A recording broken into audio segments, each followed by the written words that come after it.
Long time no see, friends. It's me, your guy, Dan. It's been a long while. I had a month off to kind of take some time off, recover, work on myself. But I'm back, and I'm here with all you tech enjoyers for the Valorant this Monday afternoon. And apparently we've got a bit to catch up on because I don't necessarily know where we're at. So let's jump over and have a look at the standings here for week 5 because this looks quite shaken up from what I have seen judging by these two divisions. We're looking today at Division 1 here, and two of the top teams, Greater Altoona and Hollidaysburg, hanging out there undefeated at 3-0, and Winburn hanging out there 2-0. A lot of rescheduled games to go. But as this is thinning out, there's quite a lot to consider because the game one we're going to be looking at here first is going to be Penn Trafford and Forest Hill sitting at 5 and 6 respectively.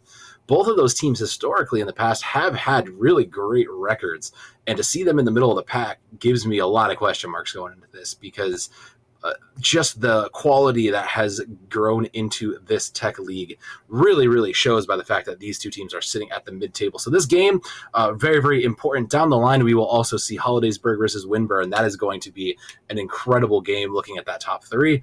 I'm closing it out. This afternoon, we'll have Greater Johnstown versus Bishop Guilfoyle to round out the game. So really just quite a bunch of influential games this week 5 looks to be.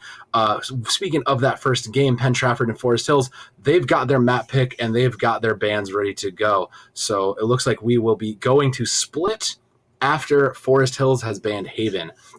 Haven, historically one that I do know these teams love to play, but Split coming back into the rotation and probably being in a lot of these teams now practice loops makes sense. Penn Trafford will attack first and Forest Hills defending. It's a toss-up, honestly. I can't think about where this is going to go and who is going to end up. I can just tell you that, now these changes are really going to question what have these teams been working on and practicing, because there has been, now new angles to keep an eye on, who's been working on their lineups. And with Penn Trafford, I believe the one player I'm keeping an eye out on as I'm trying to find my exact players, but I do know that M&A is playing in this match, and the growth that she has had over the past several splits and in this season alone really just is incredible to see this player grow and come to that level and probably likely dominate this game. Considering they started out playing a lot of Viper and you can still get a lot of value on that split, I'm really keeping an eye on them going into this match. There's just so much growth that they've had, and to see them pick up a duelist role and continue to frag like that has just been fantastic to see. It looks like the teams are ready though, so come along everybody, let's go see what we've got today in this game 1 as we go to agent selection. Now typically you do see a lot of mixed things going into split here.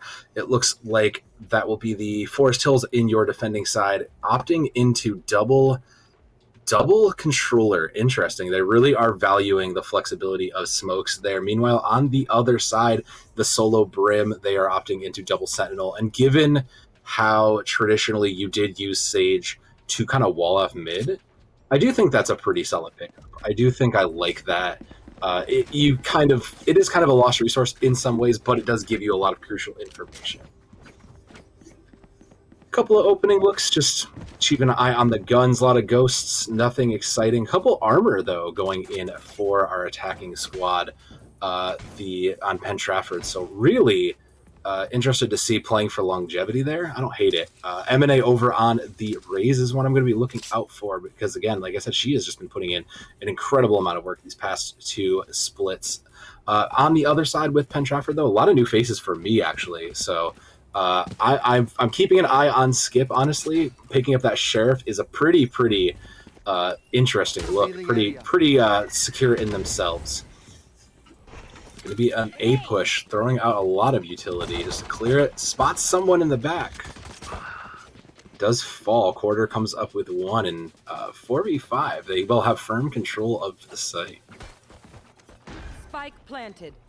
It's going to take a tough retake out of Forest Hills now, as a lot of the utility is just kind of spent. So they do have the angles, though. It looks like they've got this around. They just need to kind of spend their own to retake here. Skip making first contact, looking for a shot. Sheriff in hand does find one, but two come through for Penn Trafford. Aurora finds one of their own to clean it up, and the last remaining member, Forest Hills, dies to the boom bot. A great call from M&A just to let that thing take its space and clear the angle. Great team play from the attacking Penn Trafford. Very clean. That's honestly a pretty solid initial take. It's considering you have a double Sentinel run on that Penn Trafford. I'm sorry, on the defense there, on the Penn Trafford defense. That's a kind of what you would expect out of it, right? Just a very solid take. I'm sorry, that is attack. That's odd. That's oddly set up. Just a good attack. A little bit more stronger out of the double Sentinel comp. I would expect that to have more staying power, so they are going to live a little bit longer on those retakes. They just have to get in and take site quickly here. Boombot finds a little bit of space, looking. Nothing cleared up. Two on the inside. M&A looking. Checks corner. Bot finds one. The Killjoy finds... Killjoy gets bot up and goes two. That's 2 picks in this 5v3 retake, and it is looking tough for Forest Hills as both Sentinels are now set up. One more in Aurora. M&A looking for another. Does spot someone on the top. Doesn't see anybody coming, and it's the lone Brimstone Strike Force. Gonna have to make some work happen. Looking for an angle. Does eventually get found by Zero, though. So flawless coming in on Penn Trafford. And Penn Trafford looking very trained on this map. M&A looking in for this. Hey, it looks like I've got some company this time. Welcome, man. Inflator. What's going on, my guy? We are live. Welcome in. You're just jumping into game 1 here. Penn Trafford versus Forest Hills. And right now, Penn Trafford up 2-0. Leading with pretty dominant showings on this attack, gotta say. You're fine, man. You're fine, Flater. I'm going to keep it rolling. I just want you to catch yourself at where you're at. So, Smoke's initial in. You can see it now that we've kind of balanced out a lot of rifles over coming in for the attackers, though. Just opting to hold their space, so they will get the space for free here. Strike Force falls to M&A once again. Zelda trades out on their side, so again, firmly in control on this 4v4. Now it's up to Forest Hills to find the space to retake this. Little utility thrown out just to try to buy some information, maybe put some damage in. Zeta looking. Killjoy mines go out. Nothing really found with them, though. There's a smoke, and the team will break in. Looking for a Zero finds one. Pillow with one of their own to match it up, and now suddenly the high ground is there. Skip finds one in the corner, looking for more, but the spike continues to tick. Finds the Killjoy. Skip looking for one more. 2v1 does get picked from behind, though, unfortunately, giving Penn Trafford the 3-0. And Penn Trafford looking very strong here on these retakes. Just looking very strong. They will eventually buy up now on this 3-0, and Forest Hills now in a tough spot. They spent their money just trying to get that. They're going to be hurting going into this next round. Just an unfortunate place to be for them. So Penn Trafford looking primed here just with how many picks they are coming up. M&A leading the board at 5-0. Just the unkillable beast so far. Wolf, see what's on the other side of this A site. Does eventually get picked. Zeta tries to get some damage and nothing found, but it looks like the space will be split and the rotation comes through. But Penn Trafford pretty firmly in control of this A site at this point. Spike will go down. Shots still being exchanged, and Skip on this off angle does get flashed, does get found out. So there goes their sniper shots. Looking for shots with a Marshall, doesn't find anybody. Now has their backup, and suddenly Forest Hills has the space around. Going to go in and just do it manually with the classic. Does find one, and Skip is in position. There's a Boombot out, followed up, creating space. Ebony finds the one. Zeta is immediately traded that out, though. So 4v2 on this retake, and suddenly the walls are closing in for Penn Trafford. Someone's got to get on that spike, though. There's the last one, and it will finally see a point go the way of Forest Hills. Great retake. Just a great retake led by Skiff there. And winning on that Thrifty is super important. Super important, because Forest Hills playing from behind now suddenly. As long as everybody picked up an opposing gun, they are in a place to balance out the economy. So now suddenly we're back in the game. Now we're playing real Valorant as we hit round 4. And this should be a very, very interesting take, given how Forest Hills is now suddenly starting to get a read. They have both of their duelist ultimates up. They should be ready to look here. Hello does have that lone ultimate on the other side, and quite honestly, this is a toss-up, because if both of these duelists can find value for Forest Hills, they should be able to hold off this initial onslaught. Standing ahead. Recon bolt goes down and the paint shells come in. There is all the utility, this very effective clinical strike. Just a great set play out of Penn Trafford. They clearly know this play and how to set it up, what they want to do. So we'll buy the rest of that space with the Killjoy ult. And it's not necessarily needed. They were already on site, but it's good to go. No one gets detained though, so that means this. Yeah, you're good, man. What's going on? All right. Mama, welcome in. Sorry about that. I'm in. How's it going? I'm back here today for obviously this Valorant game. How's the game been going? Tell me a little bit what's going on. Well, Zero just picked 3, so I think that's a pretty good summary for Penn Trafford. 4, give this man the ace. He's looking for it. Gets the ace. Incredible pick out of Zero. And a dominant Penn Trafford squad coming up 4-1. I mean, whew. That's a pretty good summation of everything you've missed in the last four rounds of Llama. All right, I'm ready to go then, and Zero looks like ready to go as well. Showed me everything they could put forward with the Penn Trafford up 4-1 so far. Zero also with that ace is going to pick up the ultimate as well. So excited to see here. 4 stills, only one right on the board. See what they can do following up that ace. That's tough to come back from. Yeah, it's really tough to kind of bring themselves into. The one, I mean, Strike Force holding onto this Bucky is a fascinating pickup. I'm not sure what the plan is there. Maybe just didn't quite have the funds and anybody could spare it, but it looks like they're going to try to play some angles. A different clinical take of mid here from Penn Trafford. I like this, considering their last couple of reads had been kind of picked. Yep, that's what it looks like. QR, TR will be able to take down the first there in that mid, though. Get themselves a little bit of pressure on towards it, kind of continue on forward. Undecisive on where they want to go just yet. It looks like they're leaning a little bit more towards A. Oh, no. Not into it, but it is FaZe waiting for one. Gets the trade, a MUA. Zero. Picking up another as well. So Penn Trafford doing a good job to retake some of that mid, but Zeta is waiting over. Able to pick one off. So it is, and at the end of the day, after the dust settles, a 3v2 there for Penn Trafford advantage. They got A site open if they want to take it. They do, but they are holding a little bit aggressively here for Penn Trafford, so they have those angles on watch, and I think they spent pretty much most of their utility. No Empress popped was the interesting one to me. Make sure you check your angles, everybody. Okay. Traded through, but the 2 will outwin that. And Penn Trafford goes up 5-1. Yeah, make sure you clear all the angles, everybody, because you never know who's watching from what angles. That's the motto of Valorant. Clear your angles, clear your corners, obviously. So, Penn Trafford, though, on their 5th round of the half for themselves. And some really good ultimates picked up as well. They're going to have 3 of them up and available to go in towards this next round. So, interested to see. It looks like they are going more towards Garage for this push. Going a little bit less towards that mid. That gave them kind of a little bit more open choices, but obviously going through Garage, most likely you're going to want to go push heavy into that B. Yeah, it looks like it will be an aggressive 5-man, and there goes most of the utility. Skip, we'll see how quickly they realize this as the call comes in. Brimstone, the lone survivor hanging in there, just makes the call, and the rotation will slowly come through. But Penn Trafford already on site. There goes the Brimstone. Eminem and Quarter find 1 apiece, and the spike will go down, making this a very early 5v3.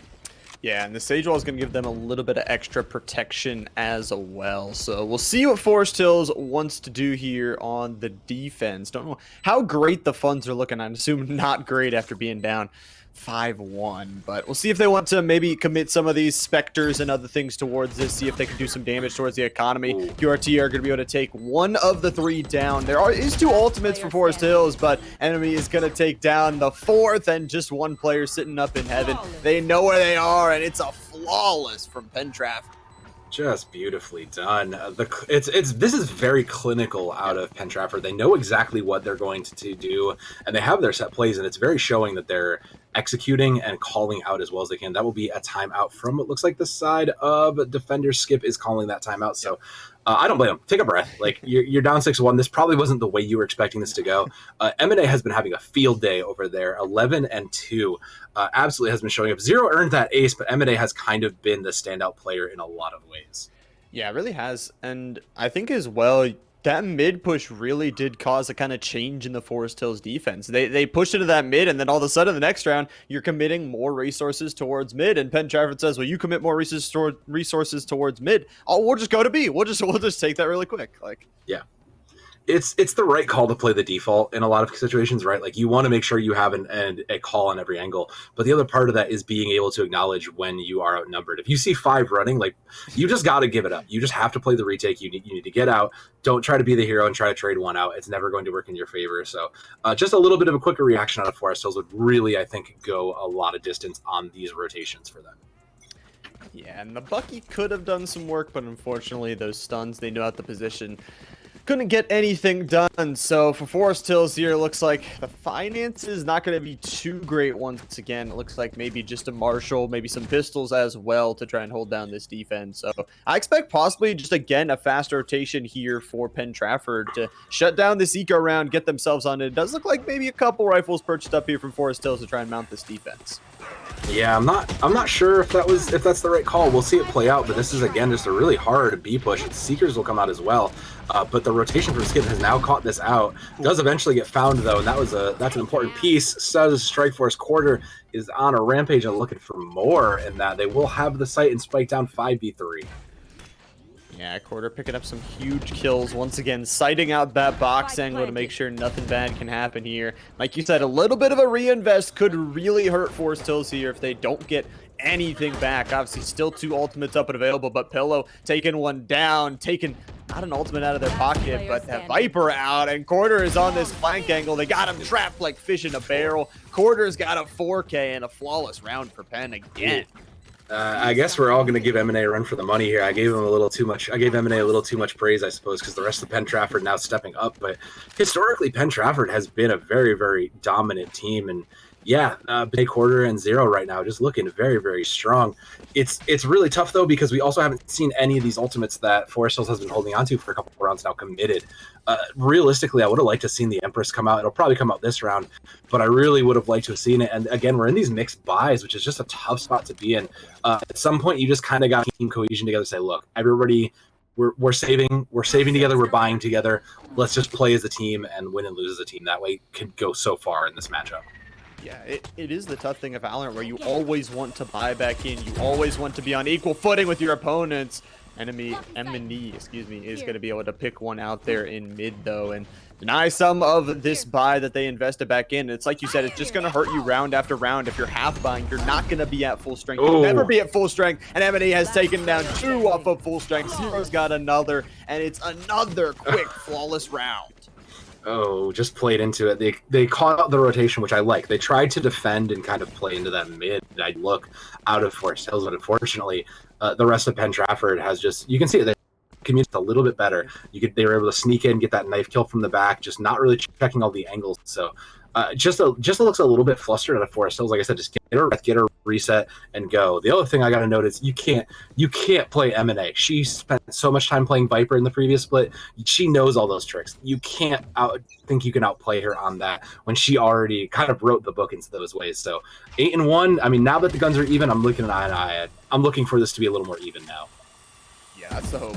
Get some rifles in your playmakers here in Zeta. That's a good pick to start them off on this defensive side here. So obviously, again, like you talked about, those ultimates are still up and available, and Quarter has taken 2. And to talk about ultimates, Pello has the res. Oro will get it, but Quarter's already on a 4K. The res coming in huge here. The Seekers know your location. And Trafford will add 9 to the board.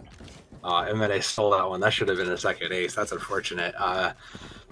It's so hard to look at this. I mean, Quarter and M&A both dropping 15s already here in round 10. It's been a rough game out of Forest Hills, but this is interesting because Penn Trafford does not look like a middle of the pack team. They do not look like a 2-2 team right now. So really, this says a lot about the current state of this Division 1 squad, because Penn Trafford looking very, very dominant here. Just looks strong. It's going to be a half buy, a mixed buy out of Forest Hills. So really, just a little bit of, again, they've been holding these ults too, and that's the one thing I'm always critical of, is like, commit them. Just use them. You need them to get value out of them. Yeah, you always want to hold it for finding that perfect alt angle, but it's not always going to happen. Skip does take one, but Hello is going to be able to take one back there in mid. They have some control of heaven here, and it looks like they want to lean more towards this B, but Strike Force is on this Bucky here, so a little bit tough angle. Aurora does take one, so start to a good defense, but Pillow takes one. Aurora takes a second. Quarter, good trades, though, so a 2v2, actually one of the best looking rounds for Forest Hills. They take another kill. Zeta knows the location. Zeta's got the head right there, and it'll be a really good round for Forest Hills. Again, not investing those ultimates, but taking some, good mid defense. Yeah, I mean, hey, if you don't need them, I guess that's fine. You want to try to win in the neutral if you don't have to. But considering you've been holding onto these ultimates for a while now, you might as well use them. Make your stands look dominant. So they'll have 4 going into this, and they should be able to balance out any lost rifles in their team. So Forest Hills should be here just simply from these ultimates and the gunpowder alone. I'm keeping Pillow picking up the opposite interesting angle here. Yeah. Usually you don't give it to a Sage, so I'm very curious to see what their plan is with that. Yeah, maybe walling themselves up or something or other, maybe some shenanigans here. Bolt is going to scan out one here, and they do kind of know that is leaning more towards A here. Zeta going to see one out and snipe out the little feet there, running on through. So first kill over towards Forest Hills. Like you said, it is that ultimate already invested from this Jet, pushing a little bit forward up, trying to throw out those knives. But Hello is already down and planting. That lockdown is going to come down and push out all of those remaining Forest Hills players. But they still have 5 up, and they still have 3 ultimates up as well. Yeah, this is the perfect time to use those on those retake, because you caught one, but there's no way to capitalize on it. I say that. Pillow does find one, so that's a huge capitalize on it. That's your Viper pit down as well. So we'll see that Hunter's Call come out, and it is just a really good retake look so far. Forest Hills, it is all down to the Sova. They know your location. They know where you are. Take one on the trade. Still 1v2 though. Timer ticking on that spike. Has to push a little bit far forward. 80 HP to work with. Sighted out down to 50 here. Timer beeping, not looking too good. We'll swing on forward, and Zero will get the final kill of the half. 10-2. Penn Trafford get on double digits. Switching sides. Yeah, a very dominant looking half out of Penn Trafford. So again, with the reset, now we're looking at this, because now this dominant team is now playing defense with a double Sentinel comp. So there's a lot of staying power across this team, between the double healers, between Killjoy and Sage. Just so many different methods you can use to stall and kind of buy out those rotations as you need them, or just give yourself the ability to kind of have the 1v1. So this is kind of where this Penn Trafford comp should shine, and I'm very curious to see how this goes. Lineups though from Forest Hills look pretty good. They look like they are ready, and they have a plan on this attack. So very, very interested to see how this comes out when the timer settles. Yeah, and they're going to need to have a good half here. Obviously, down 8 rounds is going to need a pretty big swing. It all starts, obviously, with this pistol round. And for Penn Trafford, like you said, a team that, is 2-2, that is walking into this, that is looking like a middle-of-the-pack team. But coming into this, they're looking really good. They're looking like they want to improve. They want to go higher up on that standing. So we'll see if Forest Hills can shut them down. Skip gets the first one here. A little kill off that Sheriff, gets a second, and they have full control actually of this B site. Look at pressure towards Heaven. Skip gets a third here, and the round is over. That was yeah. I mean, this definitely is. That was quite a round. But the double controller should have that, right? Like, you just have the ability to cut off sight lines. That's exactly what I wanted out of this more aggressive looking comp. And they are sure coming to life here. It's a long ride for Forest Hills, but they'll start by we'll start with these guns in hand, and that should give them a lot to go here. Quarter, considering the shorty. I mean, it's probably a discipline, just classics all around, and I think that's the right call out of Penn Trafford. So should go the way of Forest Hills, provided nothing goes wrong here. Yeah, unless something goes horribly wrong here, the Spectre's going to run on in here. Oh, the classic gets some damage. Almost a kill there for Quarter, but Skip able to have the better rifling there to take them down. And now looking towards Heaven for Skip, trying to take the second. Actually, Pillow going to take one back, so possibly, I don't think they're going to be able to pick that one up, and now they know 2 of your locations, and Zeta going to be able to take another out. So holding down again, they got the plant down as well. So just some classics.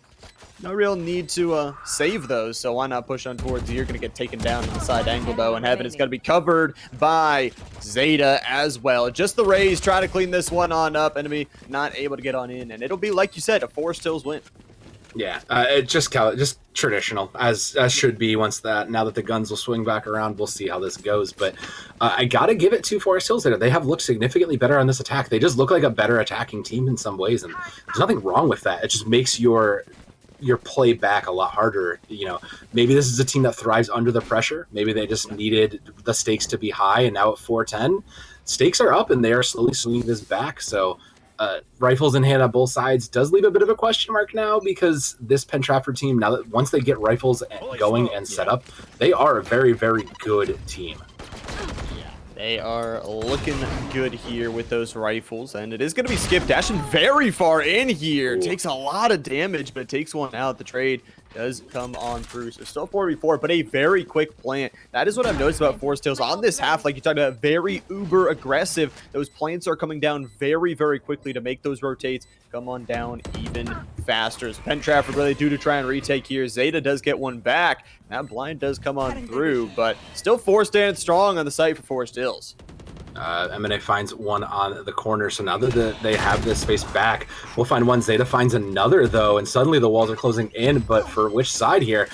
Paint Shells finds a little bit more space on the rotation. Zeta finds a third, looking for more, and there's the last one from Aurora. Wow, great cleanup from the side of Forest Hills. Yeah, they take the round, they get themselves up to 5. 3 rounds in a row now on the offense for Forest Hills. Once again, they'll have those rifles to work with, and it looks like Penn Trafford, they are going to play a little bit more disciplined. They're going to play back towards those classics, possibly a sheriff here and there. But yeah, Forest Hills, they're really taking these sites very quickly, making sure that they get in, they get the plant down, and they have all the coverage. It's forcing these super quick rotations and not a lot of time for Penn Trafford to respond to the plants.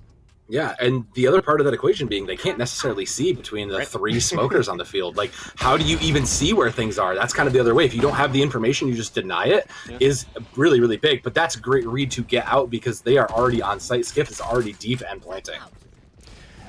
Yep.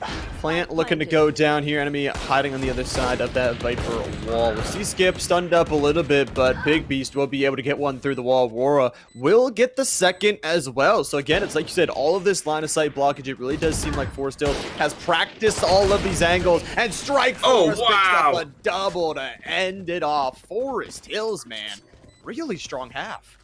Yo, shout out to Strike Force there. That was their first big play of this match.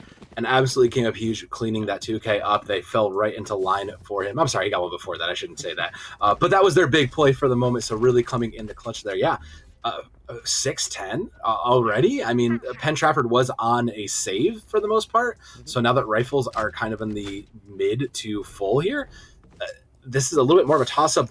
Forest Hills is holding onto both of their duelist ults, though, and should they need them, they are available, but I do think that's kind of your edge here, given that rifles are about even. Yeah, you have that edge. You got those 2 players on the ultimate, but my hope as well is that they don't save them super long. I mean, obviously you don't super need them right now, but in case you want to even the odds, in case you want to get that, like you said, extra little bit of advantage, don't hold on to them for 4, 5, 6 rounds where you're trying to find that perfect ultimate, that perfect reset. An enemy will find that perfect kill on towards the backside. As it looks like Penn Trafford, they want to start to try and close on in. Strike Force holding this wide angle though, and it is going to be a swing on in. Gets a second on 33 HP, holding a tough angle for them to clear out. Now it is going to be Skip as well, picking up a big one. That Hellfire is going to be invested off of those 2 kills, pushing them out. The time ticking down now, but Corner and Low combined for 3, and they'll clean up the round.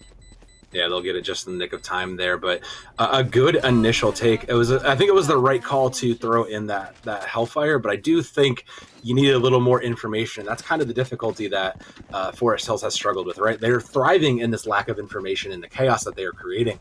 But on those retakes, you really do need the information to know, and you need those callouts to be clean and crisp. So looking still pretty good here at 6-11. You know, you have a little bit of space to give, but not a ton, especially with Quarter and M&A both coming near 20 kills and really just putting in the work and clean up on Penn Trafford. So still a little bit of a hill to climb, but I mean, Forest Hills, they are in the position to do it. Only one, and Skip will pop those knives immediately with that Sheriff in hand just in case.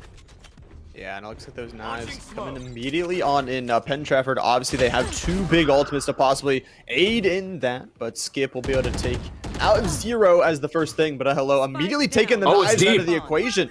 They're gone. Spike is down here. They don't have it for Oh man, this is rough. This is actually That's really awful. bad. Yeah, they lost like way too far back. That should have been. And the res comes in. That was such a deep hero play that just fortunately got punished. Like, speaking of that, Strike Force will get punished there, but that is not good. Zeta has to play the hero now just to try to get it. Yeah. Unfortunately, it will be taken down. That Empress denied for now here. The Viper's Pit still holding them down as Zero and Pig Beast both trading out, but it is all down to Aura. Fighting in their own ultimate. Smoke integrity slowly depleting here. The flash comes on through. Corner knows the location. The players are going to rush to try and finish off this round. And Pentraver, they're swinging together. And they'll swing towards match point on to 12. Wow. I mean, that was just like you said. It was really rough losing that spike so far back. Yeah. It was unfortunately a little bit of a greedy play out of Skiff, who looked good and made the initial pick, but just pushed their luck a little too far there. So match point here. Zeta has one of the few ults on boards. M&A has Showstopper though, and Zero has Orbital Laser. Yeah. Pentraver just has a few more tools in their pocket right now, especially with these saves coming through, it looks like, for Forest Hills. There needs to be some miracle play out of these Forest Hill soldiers right now. Yeah, and they had to reinvest everything. They have nothing to lose at this point. They cannot drop a single round. So we'll see where they decide to go. Pentrafford, like you said, they have two really good ultimates that either denying the push, picking up a lot of kills with that Raze ultimate, or like you said, with that laser, to just deny some site control. But we will see here. Zeta going to be the first to take it out, unable to get that angle. Quarter able to pick up the first. It is 3 already for Pentrafford. Make it 4. They are looking to close out the game just like this. The Hellfire going to rain down from above. And Strike Force, the only player left on a Spectre here. 93 HP and a Dream.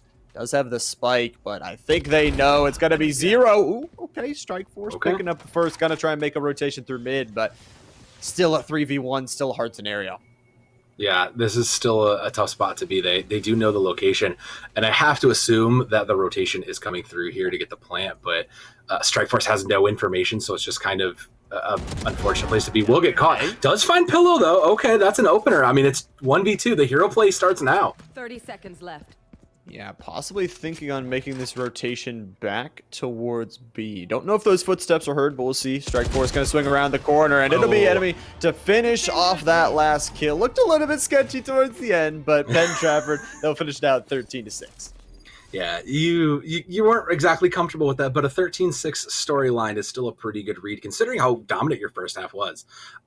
You jumped in partway through, but those first few rounds were pretty dominantly in their hands. So all things considered, if you're Pentrafford, you're pretty happy with that, I think. Forest Hills, well, fortunately, this does put you in the loss-heavy end, and it pulls you a little farther down, but there's still a couple weeks of play, and you can still pull yourself into a top-cut situation if you continue to play out. Yeah, that's the goal. Improve week after week, month after month. Just get better and better and improve as the season goes on. And it's like you said, their attacking side actually looked really, really strong. If they weren't down 10-2, I honestly think they really could have swung it back. They really could have put up a little bit better. But, honestly, going 4 rounds in a row, really putting the pressure on. But unfortunately, just didn't have enough rounds on the defense. No, unfortunately, that is just the way the game goes. You have to have a good 2 halves, not just 1 half. So, but that is game 1 for now. We're going to take a quick break, and we'll come back with game 2 in just a little while.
Welcome back, ladies and gentlemen, the Tech High School Series Valorant Division 1 action. My name is Lama77. Once again, join us Soav here in the casting booth today for our second matchup of the day. It's a beautiful, beautiful second game after that first one. Second matchup here will be two of the higher ranked teams on our end. We've got Winber and Hollidaysburg, number 2 and number 3 seeds coming in here. Tied, both undefeated, so one Titan must fall today. And this is probably going to be one of the closest games we will see this entire split, if I had to guess. Yeah, it's like you said, both these teams are not familiar with a loss in that category in any way. So coming into today, one of those teams, sadly, we have to say one of those teams has to lose. But like you said, both of them undefeated so far on the season. I'm expecting a really close game. It's going to be exciting. Yeah, this should be really, really good. And just to check in with where we're going, Winber banned Haven, Hollidaysburg then picked Bind. So Hollidaysburg will have the first attack as we go to Bind. And I do know, despite what a lot of the Valorant community thinks, this league loves Bind. And I know we're all kind of coming around to it, but this league has loved Bind since I joined in a couple years back, so this is really not a surprising pick to me. We all kind of know the tricks and the set plays to Bind, so I'm very curious to see how these two top-end teams are going to use this knowledge to their advantage going into this, because Bind has been, in a lot of ways, figured out. Yeah, it's one of the older maps. You know, it's one of those maps that everybody knows. It's not my personal favorite. I hate to see it. Okay, I don't want to bind on here. Look, It's kind of old. It's kind of yeah, no, sticky, look, but we gotta play with I'm it. with you. We gotta I'm play with you. I'm with you. Like most of the people, like we've seen Bind forever. A lot of people were like, "Oh, can we redo it?" There's a lot of really weird parts, but for now, we're stuck with it. I mean, I know a lot of teams would rather play Haven or even like Ascent, but again, these kids love Bind. I don't know what it is, but I respect it. Yeah, and it's like you said that because everybody knows it so well, that's going to inspire these two Yeah. teams to have an even better game because you need to make creative plays because this map has been out for so long. Everybody's going to know the lineups. Everybody's going to know those off angles or those special positions. So you got to bring a new game plan in today and something creative to wow the other team and wow us. Yeah, especially given that both of these teams are playing at such a high level, like someone going down and probably falling a little bit out. This is a really important match for the seeding down the line. The longer you stay undefeated, the more important, the more just in a better spot you will be down the season, the more likely you're going to go it. And given these past couple of weeks, I mean, Winber has looked very, very good. They've had some very dominant 13 X's, in these past weeks. So they are just looking good, with the exception of being a couple weeks back versus Forest Hills, who we just saw put in a very dominant performance. 13-11 that's a wild still run to come up against that team. And it looks like now we'll get a look at these teams here. We do see quite a bit of interesting. The double Sentinel out of Winber on the defense makes a lot of sense. But I do think, at least to me, the standout is the Fade versus the KO here. Fade and KO both provide a lot of information a lot of different ways. So really seeing how Interstellar and Bucky really kind of change up these things. Anjas on the Viper versus Loki on the Brimstone. Also, two different kinds of play. Anjas bringing the slower side, the slower, more Sentinel play out of Winber's defensive, and Hollidaysburg playing with this quick, aggressive Loki Brimstone. Again, we're just looking at two very different teams. It's a very defensive team versus a very rush aggressive team. So really going to be very interesting to see how both of these teams in their positions of attacking and defending do here. Yep. It's going to be an unstoppable force versus an immovable object here in this battle of the undefeateds. It is important to note here that Hollidaysburg is going into this matchup with an extra player, or not an extra player, sorry, excuse me, an extra win towards their total record. So they'll have an extra one on the board. They do have that little bit of advantage, but like you said, seeding is very important. You lose a game here, it doesn't matter. You're going to still have a loss in that category. Yeah, the kind of mismatches, granted we're in week 5, but Winber sitting at 2-0 means that there's still several matches to replay and kind of play back. So they are undefeated, but given that you still have so many to replay, just as more opportunities to possibly fall a little bit further. And both of these teams can't really afford that, especially with Greater Altoona sitting in the number 1 spot. And they have been a dominant force since they've entered this league. Yeah, they are someone to match up against, and they are no one that you want to play, especially going on an undefeated record. That is not something you want to lose, and especially towards them. They've been a team to shut down so many other teams that have looked so good. So it is possible that one of these teams goes on to face them maybe in some time in playoffs and could be an even better matchup. But you want to have the highest record possible here, so we will see again one of these teams has to take a loss. Yeah, and it's really hard to say given this between Mr. Gary over on the Reyna as a player that I've been watching since they entered into the league has been playing very, very well, and Interstellar also over on the Fade. In addition to V-Snipes, are two names out of Hollidaysburg that put in quite a showing in the last couple of splits. Yep. So both of those players out of Hollidaysburg, really, I'm expecting them to show up in very different ways. But again, there's a lot of quality players on both of these teams. So this is really going to be an intense matchup. The 3-2 stack, leaving both the Sentinels over on B-Site for Winber is an interesting start off here. It really tells me that they are playing really just fortifying and willing to defend in different ways. They're just putting all their aggressive attackers with the smokes on one end, and then more of their nobody's getting into B in theory with that Sage and that Cypher there. Yeah, Mr. Gary able to take the first pick out there in Showers. And it's like you talking about both these teams. It's not like, some of the matchups we see, you have that player, you have that pop-off player that is your MVP that, can pop off, can take down the entire enemy team. The problem is there's players on both sides like that. So you're not just going to need a pop-off performance. You're going to need a good team performance here. Mr. Gary, take out that mark here. We'll be giving a little bit of information over to Hollidaysburg. We'll be taking a kill on back. A second for Gary, a third for Gary here. Call up SpongeBob because the wall is going down here in the A site. holding it for so long, but down to 2 HP and taken down. It's going to be Jinx for that kill. And taking a second, actually, and we'll take the kill on back. So just the Sage to try and finish this one off. Nah, Sage will fall, unfortunately, in the 3v1. And yeah, again, Mr. Great putting in a lot of work, has swapped over to that Duelist in the recent splits. So really has come to life there. And that's a great opening performance for Winber. Again, this comp is so defensive in a lot of ways, between just denying sights, denying the ability to entry. And then you just have someone like Mr. Gary who can just kind of play those aggressive angles, feels confident. You do have a little bit of your own, kind of playing a little solo on the Reyna. But if you can kind of play solo and let the rest of your team fend for themselves in a lot of ways, that can work out very well for you. So, it's now pistols up. Winber should have the advantage here. This is just the first 2 rounds of Valorant. Again, though, they're just an aggressive team. So, given this defensive status, they should be able to defend these sites very, very well.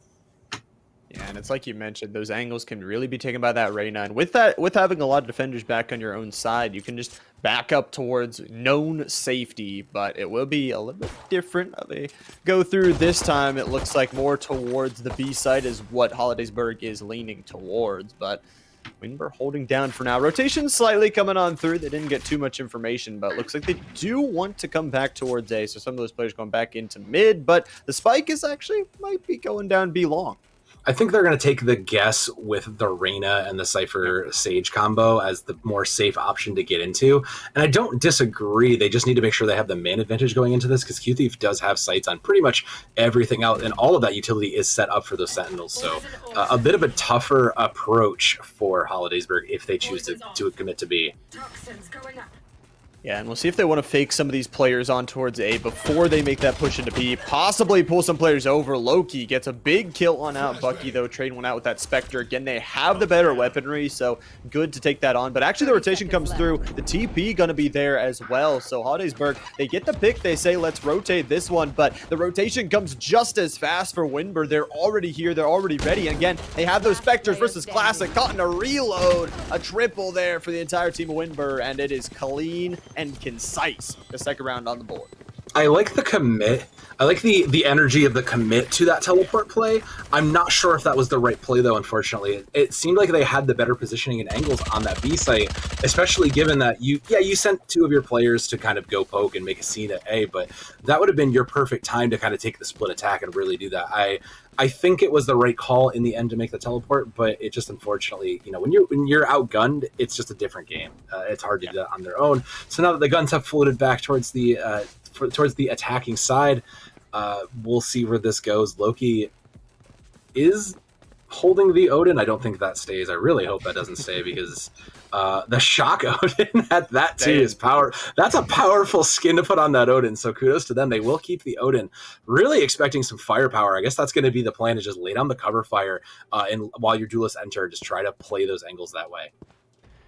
Yeah, and it's really tough to get in towards this defensive composition, but the aggressive composition here for Hollidaysburg, they're jumping on in, and it's the shorty from Ann to take out one, but a big 2 picks, already sight control here, the fast plant coming on through. So we'll see where Winber wants to go with this rotation. Looks like they want to go back through spawn and try and get this retake. One ult up and available that Empress is going to be hoping to maybe be used here, could possibly, but it is tough. That time has been ticking. You do have some rifles. This is, like you said, the first rifle round. Mr. Gary, once again, will have a duel that will be won. This Reyna popping off here. Oh, the Sage. Almost getting picked out there. Time ticking down, though. This wall is going to have to be broken on through. More time going to be stalled off the board for Hollidaysburg. Just holding these longer angles as it gets to that second ping of that spike here. And it's beautiful. 2 kills for Hollidaysburg. It is only Nightmare back. Yeah, the timer is too bad, and Hollidaysburg, they're going to win that round.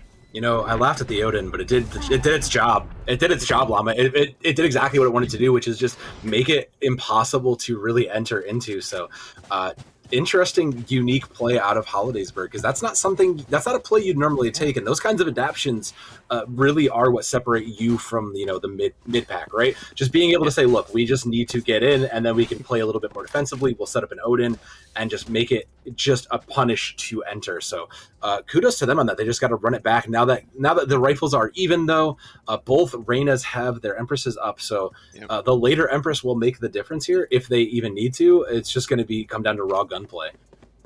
Yeah, that's the thing, though. I mean, you talk about this aggressive composition from Hollidaysburg. It really did. It felt like catch Winber off guard in that round. So we'll see if, once again, that's what they have to do. Again, if they get caught, if they spend too much time going into the site, that rotation is going to come on through. So V-Snipes already trying to get it on fast. That Sage wall to protect their Sage, who's going to go down and plant it. A couple players in U-Hole area, and Jinx is pushing a little bit far forward. That Reyna getting a couple of picks here to put some pressure on the board. And a long-range angle there from V-Snipes will make it free on this post play. The heal will come in. Oh, I think they saw the Sage. I mean, almost did, but I mean, it's 5-2. They basically have everything they need. That will catch the fade out there. Loki finds one on the flank. Yeah, again, just punishing these entrances, and that's kind of the thing of how Bind is played, right? All you need is a sliver of A to really just defend it, and it makes the attacking side so much easier to really go through, and makes it so much harder to retake. So now balancing up, yeah, this is what we expected out of these two teams here, is just the ability to kind of play blow for blow. And now that Winber is on the receiving end, they should be down and they'll have to play from behind. So it's just play for guns out of hands at this point. Yep. That's what it does seem like here. A little bit of an eco round for the side of Winber. Again, they still have both players with their Empress up, like you mentioned last round. Neither one did decide to use that one, but Hollidaysburg, good 2 rounds in a row to get in very quickly. That's what it's going to seem like once again. V-Snipe going to be cut off by this wall. And it looks like Winber did somewhat guess wrong, putting 3 players over towards the A site, but 2 are still here. Nightmare only with the Classic, trying to put some pressure on forward, and Jas with the Ghost as well. But Jinx already taken one. That Sage wall. The Sage walls have really been on point to block off so much line of sight as well, because they don't have a lot of defensive tools for Hollidaysburg. So to use that one in perfect positioning, really good. And Q Thief down to 23 HP. They do get a kill back, but they know these positions. They know you have pistols, and they're going to try and clear you out. Yeah, I mean, most of the damage is done, and now you can see it. The Brimstone with the Odin is just kind of there in the mid, so that door is just unpokeable right now. Even with that smoke there, you can't afford to really even just poke through that. The angles are covered by this Hollidaysburg team, and the spike will just tick down. Yeah, Jinx will get 1 and 2, make it a 3K for themselves on the round, and just one player on very low HP, like you said, that door, unable to walk it on through. Hollidaysburg, they do lose 1 off of it. Oh, that bomb. Oh, that close, spike. Close. Oh, okay. Had my heart beating a little bit there, but they'll be okay. They'll be okay. Yeah.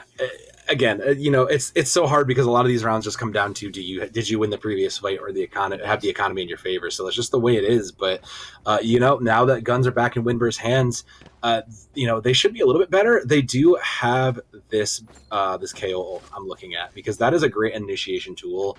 On the defensive end, though, it has to just be saved for retake, which means that 3 stack is probably going to play a little bit softer, and maybe just more willing to retreat. Yeah, and these aggressive ultimates coming up as well. V-Snipe's going to have that raise ultimate, but Q Thief is waiting on a nasty little angle with the Spectre there. Taking 1 down. Stinger, actually. Bonsai will be able to get that immediate res on through. So one of the ultimates invested here from Hollidaysburg, but I think they now know some of your location. They have that information to work with. This cage, though, is blocking off so much line of sight. They just cannot break it. V-Snipes playing around with it a little bit. Going to drop the boom bot over the Sage wall. It's actually not going to find the Cypher on the other side. And that means Q Thieves could just jump right back up on the angle, play it once more. Such a devastating one to have. But at the end of the day, it's still a 4v4, 50 seconds on the clock. And Hollidaysburg, they still haven't found a way in. No, they haven't, and they're still searching for one, and they're trying to think they can just bully out Q Thief, who has just absolutely just found 3, gonna look for 4, does not find it. But yeah, that's a lion's den. You can't fight Q Thief with the stinger there. That was just a kind of a foolish play, but that's the way it is sometimes. Rotation will come through, and I think Mr. Gary spotted that out. Maybe he heard the teleport. So those changes will come through. They will attempt to get spiked down here. I don't think there's a stage wall for it, though. So Bonsai will get it down, but not have that cover they're looking for. Planted. Yeah, Bonsai is going to have no escape tools as well, because there is Mr. Gary waiting on that flank. But Bonsai takes out the flank player all of a sudden to 2v2, and just able to get the trade on through. But just only on 23, but it don't even matter. It is bounce back. Like you said, the readaption from Winber here to take that 6th round. Yeah, I mean, would you have seen it any other way? These two teams, these two teams that are undefeated and top 3 spot fighting for this moment. Like, yeah, I can't imagine we don't go the whole the whole route. This is probably going to go, 12, 13, some sort of number like that, just given how these teams have been playing. But the things that have worked out in their favor for Winber anyways, I mean, now it's just almost everything on board. Nightmare has been kind of quiet, unfortunately, but on your Sage, you're not too worried about that. 4 ultimates up plus guns mean that they should just have some tool advantage, especially with the Cypher ultimate and the KO ultimate. So this seems like play for the retake here. You have the ultimates, just let them have it and go from there.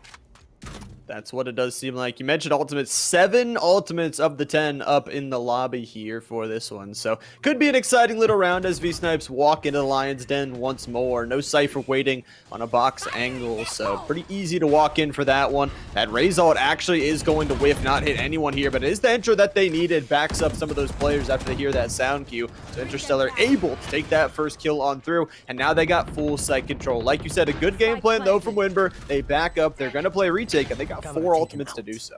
Yeah, that you have the firepower to play the retake, and now you've evened out the man advantage. So with that in mind, just commit some ultimates and just take it back.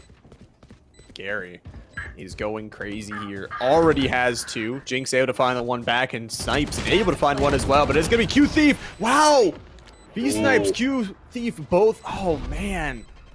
I can't even believe they won those duels. They had first sight, and I don't know. They didn't invest anything. To win that again without really investing. I think you committed the showstopper, but like that's fine. Yeah. You're not worried about that. If that finds value, that's just a good day. So tough play though. But both of these Reynas coming out on the top of their boards, Jinx with 11 and Mr. Gary with 8, really just speak to their entries, like the entries on both the take and the retake, because these Reynas are not getting punished. They're living and they're being able to survive to fight long enough to find these kills. You just got to capitalize and kind of play around the utility here, because these Reynas can't be allowed to live if they're going to carry like this. And Bucky will be throwing out the knife here, hopefully able to spot out some presence of the players running on down mid. We'll pop that ultimate going on through, but only has a pistol to work with here. So we'll see what can happen with this Ghost. A little bit of backup off Holidaysburg. Another quick plant, and Loki with the rifle advantage will take that first kill onto Mr. Gary, who has been, like you said, that pop-off player. So good to take that player on down, as Ingest putting more poison down, putting more pressure down here. But Jinx taking another kill. So many good sightlines with this Sage. Well, again, the only defensive tool that Holidaysburg really have to defend off this one other than smokes, but Bonsai, Jinx, they have the guns, they have the player advantage, and it's looking good. Bucky, 72 HP, the ultimate has expired, and I think they know where you are. Yeah, they're just gonna make them say, look, you can just die to bomb, it's fine, or die to us, whatever you want to do here. I'm a little weary because the idea being you want to spend those ultimates when you're behind, or when you need to flip the scales, right? But this was one of those cases where you're already behind in the guns, so you're trying to negate your gunplay loss with ultimate loss, and it just didn't pan out. You were already behind the ball. I mean, they thankfully only spent that suppression, so going into in the future rounds they'll have it. But Holidaysburg just now they have 4 of their own. There's still 7 ultimates on the board total, but Holidaysburg now has the economy. They now have ultimates in their bags. They're playing as an effective unit. And it's just very, very tough because now you're behind for Winber, and now you're just gonna have to start committing and hoping for the best. Yeah, Bucky gonna be pushed out of position immediately with that Hellfire raining down from above. They gotta back up, and it's looking for that Sage wall play once again at A, but Bucky does have the guns, but doesn't have the life to work with, so V-Snipes taking the first one down. A couple players backing up to the boxes as the rotations come on through. V-Snipes able to get yet another clean and crisp. Jinx watching the flank, and it is once again a massive player advantage as they're looking for it. Mr. Gary, though, on the Reyna has the ability. Empress possibly could be there, but it's an immediate res from Bonsai. Gets that ult immediately up, immediately plays it. Gary's down. And it's all down to the Sage of Nightmare to try and do the impossible. A 5v1 just not going to happen. V-Snipes gets a triple. Holidaysburg goes, we'll say flawless with a res.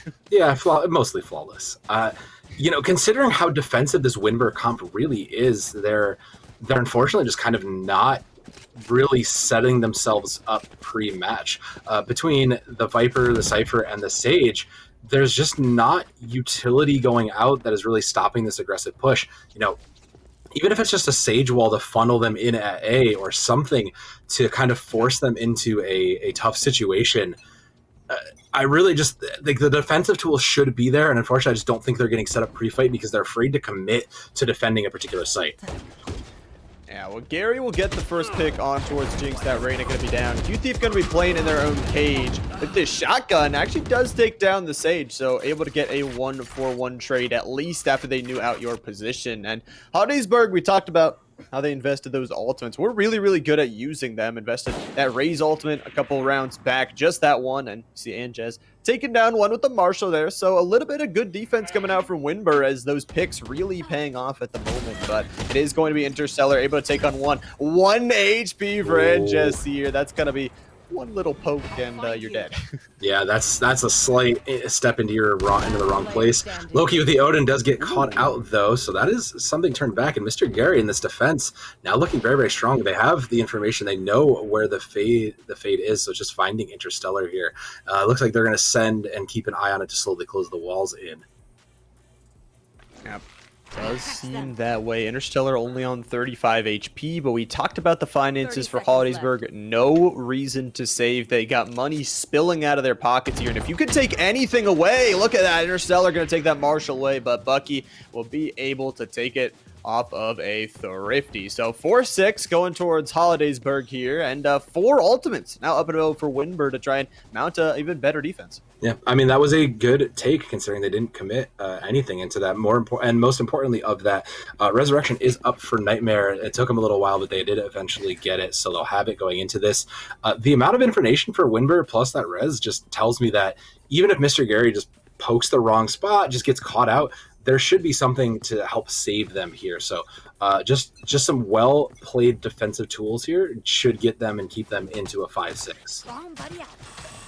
Yep, well, the aggressive composition of Holidaysburg wants to shut that down, try and get themselves in very, very quickly, but the Sage slows here are going to literally slow them down just a little bit into their fast aggressive rush, but you can't slow down Bonsai taking out the first, and it's going to be Nightmare able to pick one on back, but 8 HP, there's two players on the site. The rotations have come on through. Mr. Gary is there. Bonsai Jinx though combined for a couple here, and it's going to be a fight between Nightmare again, only on the HP, not a lot to work with. Interstellar and the company, they are here, they are ready, and they are planting once again. I mean, it's just Q-Thief who has done well to try to give themselves the last shot, but again, those initial holds looked good. They had them kind of cornered out, but once they broke through and played and just pushed their utility through, Holidaysburg just again wins. I hate to say it, but this was probably Winber's best chance to run this, because now that you're flipping and we're looking at a new half down the line, this Winber comp doesn't have a lot of push-based tools. They have a lot of control sight lines, but they don't necessarily have the ability to force out a bad angle or force someone to make a mistake, so they're really going to have to play from behind. Similarly, Holidaysburg, they can play an aggressive defense. It just works in their favor, so should that come their way, it's all ultimates out here. Yeah, Mr. Gary's going to try and pop the Empress, but stuck in that ultimate animation. Interstellar already has found 2, and we talked about this. This is the last round. V-Snipes popping out the ult because they know it is all of those ultimates going to waste for Winber here, and they only have 2 left. 2 players to try and at least make it a salvageable half. Talk about going 4-8. That would be, like you said, it's going to be another bad half to go back on the other side. And just will pick up one with the Sheriff, but it's looking a little bit tough here. Q-Thief. 87 HP, gonna try and swing around this heaven angle, try and look over the Sage wall that has been so contested. Bonsai knows the angles, knows where the player is, and that spike is already ticking towards that second level. It is not looking good. Yeah, 1 bear, 1 player, Viper, low HP, 21 to be exact, and that Odin is gonna find that last kill. Look, everybody's gangsters till Brimstone runs up with an Odin on you. I mean, that's just the way it is. But new half, no Odins in sight, and an 8-4 lead for Holidaysburg. So yeah, again, with the tables flipped here, I'm concerned for Winber going into this, because Holidaysburg doesn't have to sit and play defensively. This is an aggressive team, and they can just poke out and just say, look, like, we're bringing the fight to you. You have a slow comp.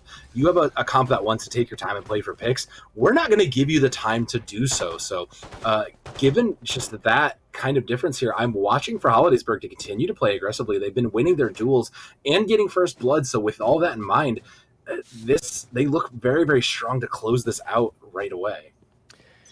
Yep, that'll be the question. A couple more rounds for Hollidaysburg to try and close it out. And it's like you said, Winber, they don't have a lot of great attacking tools. They have things that block line of sight, but most things that block line of sight just don't block bullets. So that doesn't necessarily work out in your favor here. But it looks like they are going a little bit more towards B as they are hopping in towards that.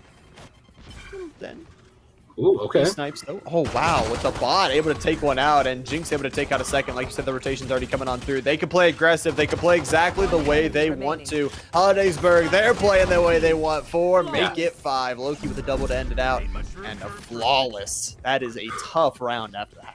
And that's kind of the story, right? Is that Winber playing slow, trying to play their information and play the game they want to. Hollidaysburg just says, no, we're not doing that. We're playing our game of Valorant, where we're going to run at you when you show yourself, and we're going to out-aggress you with our double duelist comp. And it's just kind of been in their favor for the most of it. Even just across the board, like you can kind of see the kind of head count for head count doesn't quite line up, and it just falls to Winber's favor. The picks have just been falling to Hollidaysburg, and again, they'll split this attack. I just want to see Winber slow it down a little bit further, punish this aggression. They have the tools to do so, so I really want to see that out of them, and just let them get punished for their aggression. Yeah, and that's really the two choices they have. Jinx will be able to take 1 and 2 from that aggression early from Loki, taking the third as well. So already looking really good. The aggression not going to get punished for this one. All down to the lonely little Rain with the classic.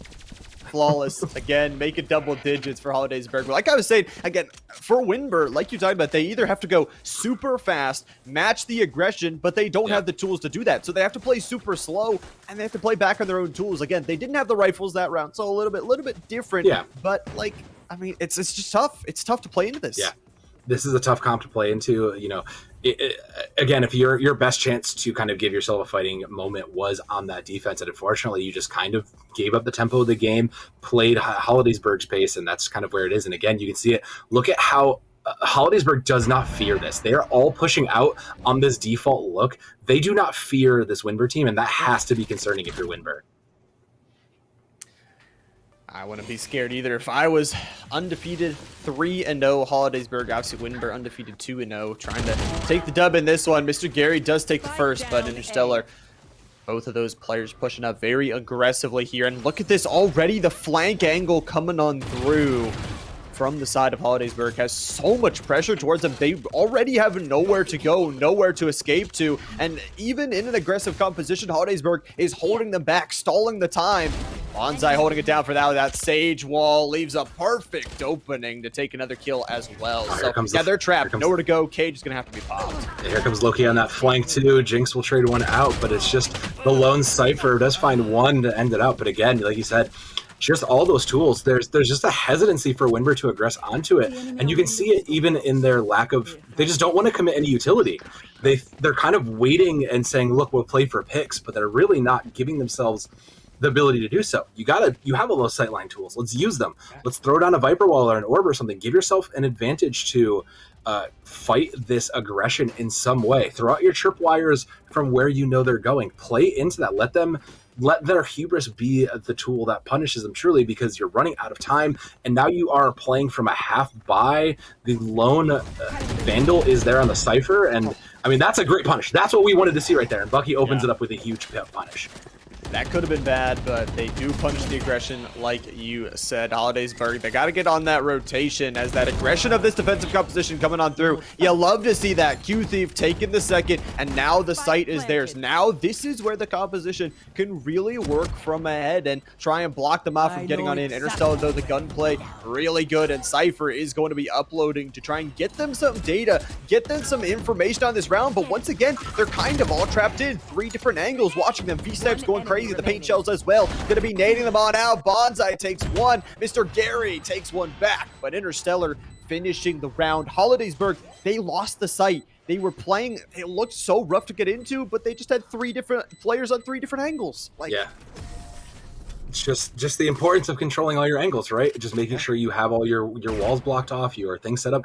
And that was kind of the thing. That very aggressive take when they realized they were man up was so big.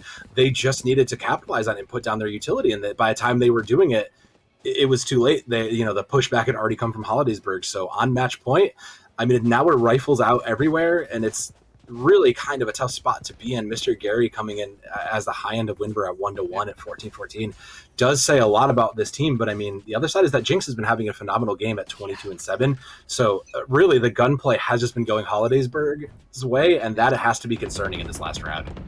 Yeah, the game plan has been going well from Hollidaysburg. Got to shout out Bonsai. Might be a little bit lower on the scoreboard, but those Sage walls, it just seems like attack, defense, every single thing has been on point there for Bonsai. So you love to see that the game plan really is working out for Hollidaysburg. And one more round to end this one out. It looks like V-Snipes also is sneaking around on the flank. So if Winber's not great, if they don't go quick enough, V-Snipes is going to catch them out here.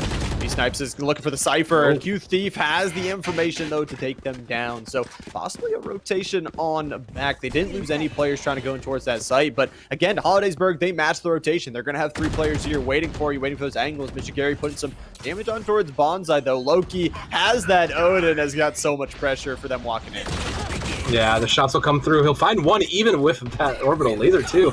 Nightmare finally hitting the board with one more though, and suddenly this Winber team looking pretty winnable here. 3-1, just a lone fade. Spike is not down though, and that's where I'm a little concerned. Like even if you have the numbers, you still got to get Spike down. It will finally go down, and Fade will be playing for their life here because there's not a lot to do. They just could play for time as is. Interstellar finds it though. That's a 1v2, and Interstellar has a chance.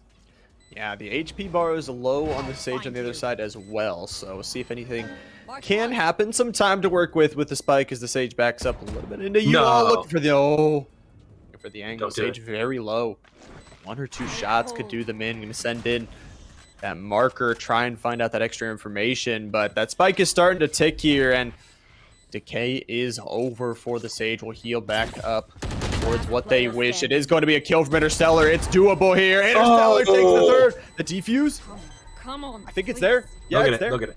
No, I don't think they... No, they won't get it in time. No, well played out of the side of Winber to really stall that time. Great awareness. Very close, but I mean, shout out to Interstellar for making that clutch play, but just Winber playing the time was the right decision. So kudos to them. They keep themselves alive here, but it cost them pretty much everything they had. They'll have more money to go with it, but this is a rough spot. Interstellar has Nightmare. There's a Showstopper up. I mean, a lot of aggressive tools. This site can fall very, very quickly if Winber does not play. If they kind of just choose wrong here.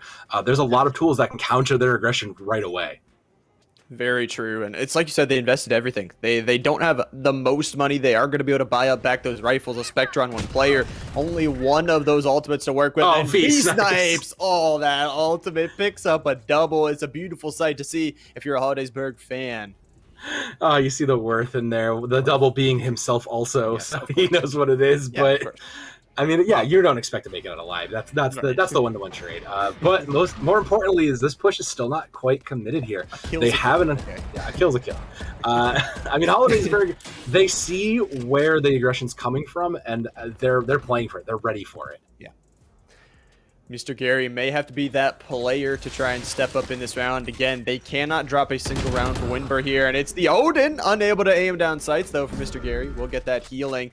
Get back up to 100 here, going through that teleporter. So, see what they can do with this rotation. It does look like they want to go back towards B. There is a player waiting on through here, and it is that counter Reyna. Looking for it on the side box angle. The trigger discipline. Oh my gosh, 2 Bonsai Jinx are back to back there. Bucky does take one back, so we have a player equal 2v2 here. Bucky, though, they know your location. Spike down.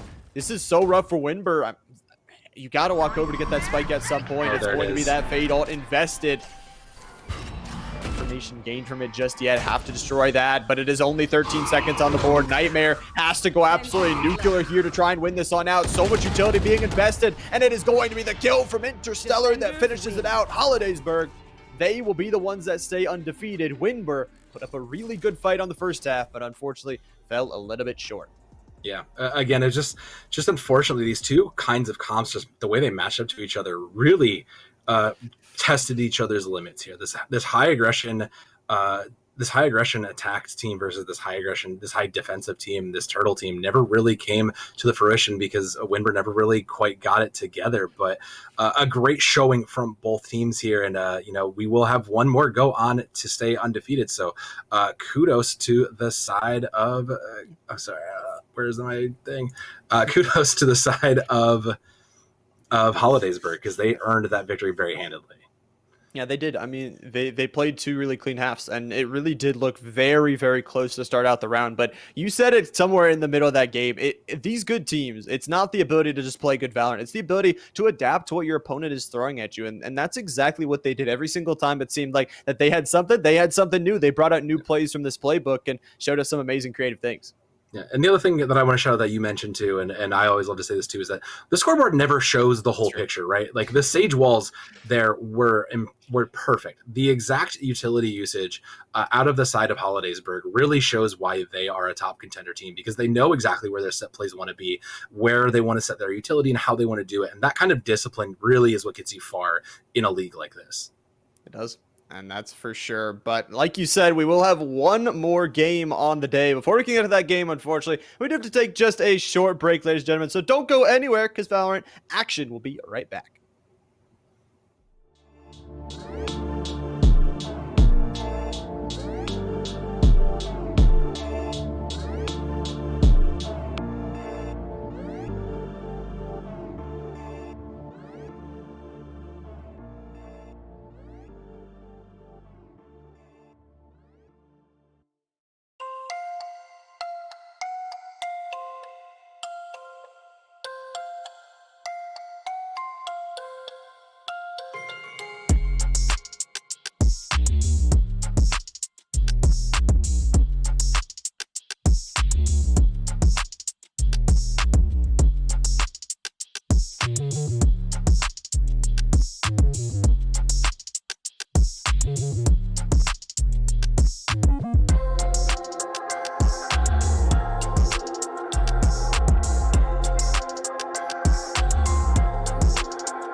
Welcome back, ladies and gentlemen, to the Tech High School Series Valorant Division 1 action. Once again, Llama77 with Sal. So here today for the final game of the day.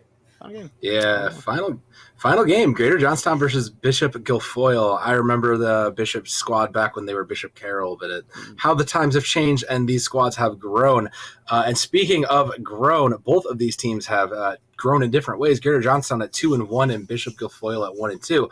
I can't speak to the Bishop Guilfoyle squad because, like I said, they've changed a little bit. But Greater Johnstown sitting at 2-1 is a bit of an anomaly to me, Llama, because last time I saw this Greater Johnstown squad, they were near the top of these Division 1 rankings. So very interesting to see how the Mighty have adapted and kind of struggled over the seasons in some ways. Yeah, and with Hollidaysburg taking a win as well today, it's going to be even harder and harder to catch up towards them. The good news today is for Greater Johnstown, they have the ability to go a little bit higher. Obviously, Winbur with that loss will be kind of tied up with them right now. So if they take a win today, we'll be jumping over top of them. But like you said, they're playing Bishop Guilfoyle, who is somewhat of a hungry team, 1-2, who is looking to possibly take down that Greater Johnstown team who's trying to find their identity.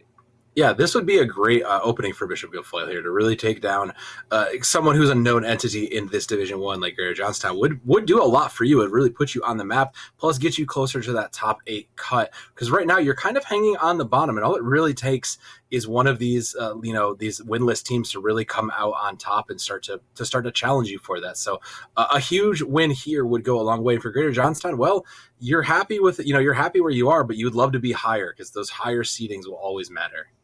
100%. Yeah, getting those wins very, very ever important. And like you said, as we get through the season, as we get towards this back half, it is going to be, like you said, those teams just improving over and over again. And if one of those teams that is undefeated or has one win comes out and strikes one of those top teams, it can shake up the entire leaderboard.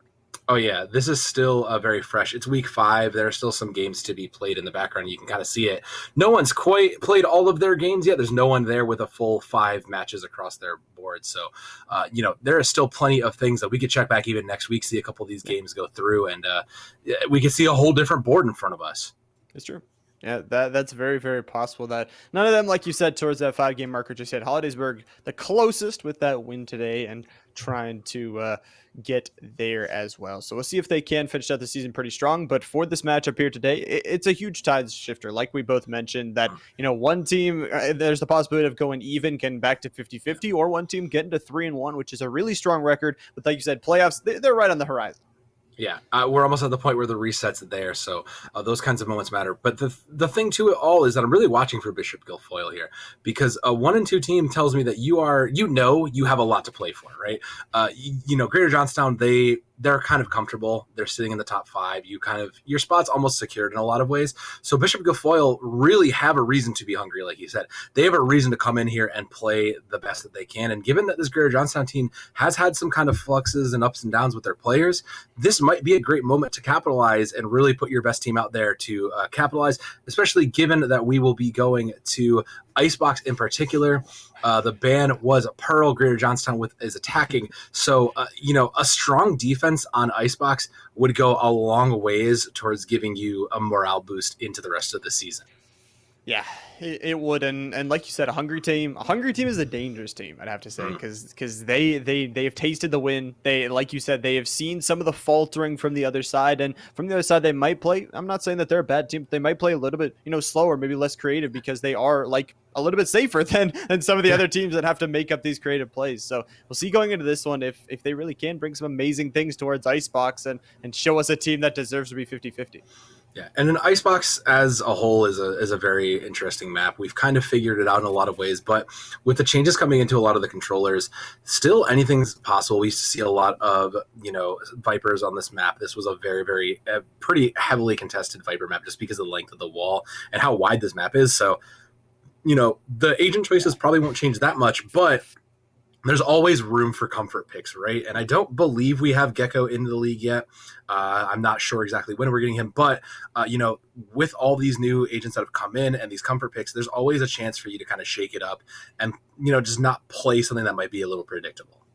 Yeah, that's true. I mean, it's like you said, Viper has been a staple of Icebox for so long. That ultimate as well, just really good to hold down those sites. But like you said, Gecko, a new agent coming on in. We are seeing, obviously, like you were talking about, Icebox was that pick. Pearl was the ban for today, but no Gecko just yet. So Yeah. once Gecko does come in, though, I mean, I feel like the creative plays you can make with Gecko are insane. Oh yeah, Gecko is absolutely a quite literal game changer in a lot of ways. Just with the amount of things that he can do and create, your initiator's ability to control the game in different ways is huge. But banning Pearl was the interesting take to me because Pearl is a map that is a lot more close quarters. This tells me that Bishop Guilfoyle really doesn't want to play those close quarters rounds. It really doesn't tells me they don't want to play long sight lines. So interesting for Greater Johnstown to kind of turn around and say, look, you don't want to play Pearl, that's fine. We'll take away the close quarters, but we're still keeping these long sight lines because Icebox has so many just narrow alleys and wide angles that you can just plant an op down. I wouldn't be surprised if we still see chambers here simply because there are so many different angles you can hold at such a deep angle. Yeah. And Pearl as well has a lot of like moving objects, like you said, a lot of that close quarters. It's somewhat of, we talked about Bind earlier, where it's that kind of old boring map. Pearl is this new one that not really everyone has really figured everything out on just as well. So if it's a map you're not comfortable on, why not take it out of the pool? But it's like you said, Icebox still going to have that long angles. It's complete, actually, like the polar opposite of each other. Yeah, in a lot of ways, there's still a chance that you can kind of play into those kinds of smaller angles. You can force those close quarters fights in tube if you really need to, but that's a lot of corralling. That's a lot of corralling that's never really going to happen. So I do like this Icebot pick, though. This is one that down the line you will see later. You will know that someone in playoffs is going to want to pick this. You can't necessarily always ban this out, especially when you go in best of 3. So the practice here for Johnstown will be good anyways, and especially for Bishop Guilfoyle to get kind of used to this. If this isn't a comfort pick, is important too. Yeah, and it's good. It's expand your map pool. That's what we've talked about, is just getting good on multiple different maps, like you talked about, going into playoffs, going into those longer series where you're going to not be able to, there are going to be more picks for the enemy team to have and more practice is going to be shown. So just getting that experience on it, it's different than ranked, competitive matches are that like ranked is, you're still going to get the feel of it, but you're not going to get the actual feel of your record on the line, going a win or a loss and having those really insane duels. Yeah, and that's we kind of speak to this eventually at these points in the year, but like just having this kind of great environment to do so from TEC has been awesome. I don't know about you, but I never had the chance to kind of play in this kind of environment. So really just awesome to be able to have that kind of environment and support to be able to play, because like you said, like ranked is one thing, but this is a whole different environment, and the teamwork that's required to really bring yourself to the top of the leaderboard is a different beast of its own. Yeah, it's such an amazing thing. 5 players got to communicate together and try and get the dub together. But talking about players, we don't have all of our players in the lobby just yet. So before we do, I think we are just going to take just a short break before we get into the final game of the day. So don't go anywhere, ladies and gentlemen. Some Valorant action. We'll be right back after this short break.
Welcome back, ladies and gentlemen, to the Tech High School series. Once again, it's a Division 1 Valorant action. We are in-game and ready for Agent Select here. Now, as you may notice, we're going to have a 4v5 here for our last game of the day. It is not optimal, but this is where we are. So Greater Johnstown coming in with the 4 will have some decisions to make in that regard, because this was their pick. So, they've got some choices to make. But speaking of choices to make, I see a Yoru locked in, which is a bit unique. Yoru and Phoenix are two that we don't see a lot of from the duelists. So I'm very, very interested to see how those pan out. The rest of this seems pretty legit. So I'm watching those two duelists on the side of Carol. But meanwhile, I'm just watching. Like we were kind of talking about this. What do you drop here? Yeah. What do you drop? Like, you kind of need smokes. You really need an initiator. It's probably just one of everything, if I had to guess, right? Like that seems the most balanced thing you can do. That seems probably like the go-to choice here. Obviously, no Viper on the side for our defenders here. It is going to be that Reyna first locked in. It's going to be the Jet, and it's going to be also the Viper. So picking up double duelist here, and probably the KO to finish it out. That's what it looks like. So also, yeah, like we talked about, 4 players on their side. Good for them, though. I really like the confidence, to not say, we're not forfeiting. We're going to still play this game. Yeah, at least if nothing else, that shows some good sportsmanship to at least play the game out. Admittingly, the double duelist is mostly fine. Viper is part Sentinel in some ways, so I don't hate this. We've seen Zibaru in the past really come to life on this Jet, so they're really going to play into their own kind of individual abilities to just play and shoot, it looks like. And they just have to, considering they are down a man. Every pick is now equally more impactful. They will get a little bit of a money buy up, I believe, if my memory serves me from that, but it is still a tough place to be, considering they don't really have... They're down quite a bit, and it's going to be a tough buy, but so they have to feel confident into this. Yeah, confidence is going to be key here as well. Like we talked about on our other side, no Viper. That has been the key of Icebox for a while, the key piece in a composition. But I like the Phoenix. I think, like you said, it is because that 45, every kill is extra potential. And having that Phoenix, having that ultimate especially, I think could be huge as we get ready to go here. Yeah, I'm going to be keeping an eye on what the difference is between this Viper and the Brimstone also, because, like you said, just not a lot. Amp finds one to kick it off, and that's already a good way. Now you're suddenly playing at an even fight. Yep. Even fight here, 4v4. Confidence coming out towards the A site here, and it's going to be a big trade from Amp. That Reyna, like you talked about, playing off of gun skill here, saw that information through the Viper wall. Some trades go through. Amp picking up a third. Watch it. Gotta watch the flank though here. The Yoru's gonna get cut out. It's the ace possibility. Oh, wow. Go for Amp. Talk about confidence. That's some confidence to start out round 1. Yeah, that's a statement to come out. We were concerned for Greater Johnstown, but they came here ready to play on that. So they'll have guns up, and Amp coming out on the ace is a huge opener. Man, I mean, that is a tough opener for Bishop Guilford. You got to be questioning what just happened there, just simply because you weren't expecting. Sorry, Guilfoyle. I'll get that. Look, there's still Bishop Carroll in my hearts. I'm sorry, I can't help it. But you got to be watching them. Like, this is hard because that just blindsided you. You were probably feeling pretty comfortable in the 5v4, and now there's only question marks over your head. Yeah, and also that Reyna has ultimate off of that ace, so that is the one player, the one duelist you do not want to give ultimate. Good thing for Eclipse, though, they got the shorty to try and shut down this player. Obviously, they got some better weaponry. These Spectres from Zibaru able to hit 2, so now they once again want to go heavy towards this A site. They have the better weaponry, but not the angles, taking a little bit of chip damage from those pistols here. Some smoke's going to try and block out that upper bar, but Darrow Cheesewater able to take one. Ziver on a 3K here, but is caught out on the flank. So it is Lucifer to take that final kill, and an evener. That's good off of what was somewhat of an eco round. Yeah, you'll take that. Like I said, you have the advantages in your favor just from the player side, but there's still a lot of morale boosts and morale swings that can happen here, just given how that opening round went, really. Man, a great comeback for this BG team. They are looking still pretty solid now that they are up in guns again. They should be primed to take this. I'm watching Amp, though, because Amp could just pop this Empress and maybe switch this back in their favor, and considering how they've been playing, you might have to just do it right away and take the advantage. That's true. Get some early pressure here. Eclipse, though, again, getting these early kills, making those trades, and making it sure that they get down to 3 players. Like you talked about, every trade is very useful here. For Johnstown, though, still 3 players, still that Empress to work with here for what they want to do again on this A site. Amp only got the Sheriff to work with, but has been deadly before with those pistols. So we'll see shooting through some smokes here, seeing if they can get any chip damage possible, but might be a rotation. A lot of focus towards this A site. So they say 4 players here, we'll send 3 players to the other site. Yeah, I think that's the right call. I would have liked to see somebody stay and maybe create a little more commotion just to make it seem like the fight's not over. Because that rotation now is there. Now that they're trying to slowly figure out where exactly are they going, they should have the angles here. That'll be knives out for the low HP Jet. That's a bold play. Yeah, an unprotected spike plant here will go fully down. But yeah, Ziver going aggressive. Ziver has been that pop-off player on the other side so far in these first 2 rounds. So we'll see if these knives can catch out anything. An aggressive use of the ultimate, but we'll see what can be done here as they still try and fight for this one. The spike is down, so they do have some extra pressure, but at this point, they are at a player disadvantage. Yeah, there's one more player disadvantage, unfortunately, as 2 fall, and there goes, unfortunately, the last of that in Sumos, and that ultimate also going to a loss is a bit rough. You might have wanted to save that going into future rounds. It was an aggressive play, and I like the spirit, but it just, unfortunately, just never found the value.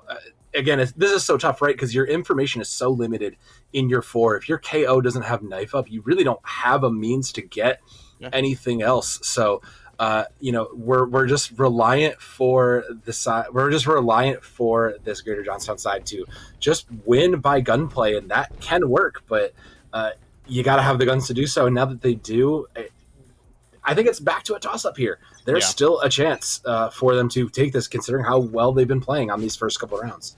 100%. Yeah, there is always still a chance. Obviously, we saw in that first round, Amco absolutely nuclear for that. But we'll see once again that Viper Wall going to go down. Eclipse again taking an early kill off of this Oyoru. And it is already into that 5v3 scenario once again. How does Johnstown respond here? Do they try and rotate out again? Because, again, the pressure is there. They really have, like you said, no way to enter in towards this site other than gun skill alone. They used those knives last time, so won't have that up for a while. They're checking their flank here, make sure nothing is coming on through. And they are, once again, it looks like rotating. And like you said last time, not leaving a player there is somewhat actually, it hurts them a little bit.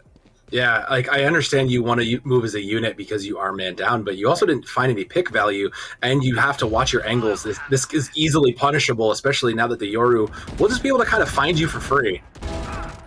Yep. Amp, though, will be able to take one back. A good start towards a possible round win here from Johnstown, and a swing on through. Amp able to take the Yoru down. A big kill, and Ziver you as well. The gun skill coming on through, but a trade on through means a 2v2. Ziver's on the flank, though, has all the knowledge in the world to pick up a 3K. Amp will most likely get the plant down as well.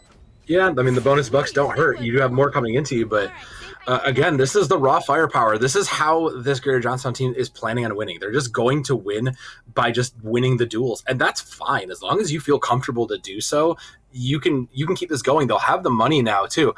The one thing that has been a concern is that, River, we can't get caught out again by the Yoru. That's the second time we got picked by that Yoru on the A approach.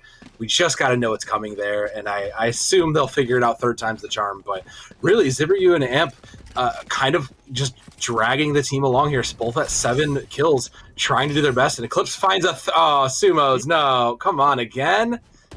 Yeah, this Yoru getting a pick, it seems like almost every single round here, starting them off in a 2-player disadvantage with the person pushing back on into this A site, and Ziveryu once again has an early pick, but the trade through the blind would not go the way of Amp. So Eclipse on a double now, looking to shut down this team. River taking down 8 HP, and Darrow Cheesewater will finish that one off with the Spectre.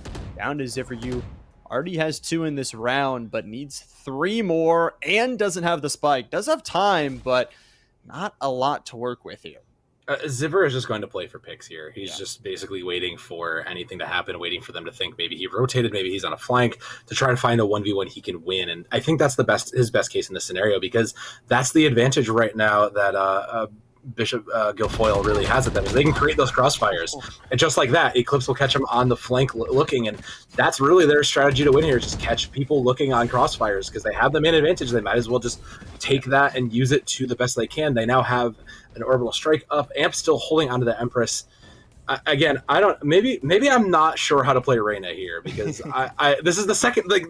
I say that because this is the second team that's been holding these Empresses for whatever moment they're waiting for, and I kind of feel like if you're Amp, there's no waiting. You kind of just have to go. You need that right away, especially given that you need the constant HP coming back to you. I feel like the time is now to commit these ults and just go. Yeah, and you talk about having that all up after the first round. You're getting kills. Like, if you pop that in the second, third round, you might have another one up already here again. But it is going to be another early pick out here on towards Johnstown. It's down to 3 players once again. The blind coming on through some of these players sitting on towards mid. A good flank from Amp, and here it is, the Empress. This has got to be big right here. Riverwood started out with 1, picking up the second with that little wait there. Now still a 2v3 though. That Empress is going to slowly dip down, and Eclipse takes down another. Empress still up. 2 players have to be found inside of it though. Gets the information and sees them out, but they're together. This swing is really hard for Amp. Both players full HP. They put in dodges, trying to see if maybe can just snipe out one of those headshots, but down to 90 HP. Does have the spike, and B-side is open. You could put some pressure down here. Yeah, even getting the spike down is huge. They know where he's going, and you can kind of see that they'll rotate to meet him there. But the Empress is running out. The overheal is going to be gone soon. So, I mean, one simple shot is all it's going to take. They just can't afford to not take this as a 2v1. If they take this solos, Amp has the chances to come out on top here. Yep. Amp looking to cut this into a 2v1 here. 22 HP, like you talked about, not the most to work with. Sees out the player, but Derek Cheesewater will get the first shot, and there you go. A spicy round, I would like to say, right up until the end of it, but Eclipse will get the defuse, and a BG will get on 4. Yeah, I mean, you will. These players out of Greater Johnstown clearly have the talent. We're seeing that now. We're seeing this come through. We're seeing a little bit of just slip-ups. Those are fine. Errors get made by everybody. But we are seeing these carry players out of Greater Johnstown show up. Zivaru and Amp both at 9, really putting in the work. But unfortunately, the backpack is really heavy here, Llama. It's just so much to try to put in and carry. And Zivaru now has knives. We'll save those until the next time around. I mean, there's suppression, and that alone should shut down a 4v5 immediately as long as they catch people in it. Yeah, and so at some point you have to think about what it's like mentally for this squad of Bishop Guilfoyle. I mean, you can't play overconfident. You know you have that man advantage, but if you push so far forward that you give these players a chance to pop off, we saw what can happen in that first round. Obviously, some trades going out immediately, but they're playing really consistent, getting those early picks, and already, even though they lose one over on the safe side, they find a trade on out. Now that your ult is invested here to try and get that flank, but Amp has found it out, so immediate 3v3, and look at that, Suohms able to take one as well. So 3v2 here. Looks like the rotation going to come on through, looking to go towards B, and Amp going to hold down some mid pressure here. I like that, to try and maybe find a rotational pick. Yeah, this is the right call, given that they know that the last 2 are there. The rotation will come through, but you can hear the footsteps there. So I think Amp has got this number lined up and ready to go. Spike will have to get down, but the rest of the the Bishop Guilfoyle team is just kind of struggling to get there. So really just putting it aside, I believe those names are switched, but really just struggling to get that. He does find the one, and I mean, it's the lone Brimstone, does have the ultimate. I don't think he committed here. I think he just kind of pushed back and let them have it. Yeah, I got the number. The number is 911. Need an ambulance here because Amp's so many kills on the board here. One more towards the left here. 100 HP, full, working with it, half shield, but it's going to be the ultimate not invested there. Darrow does find that kill, but will be immediately traded out. Good communication on the team, and for Johnstown, a 3rd round on the board, and they get up to now 2 ultimates to work with. Actually 3. We have actually 7 ultimates on the lobby to work with.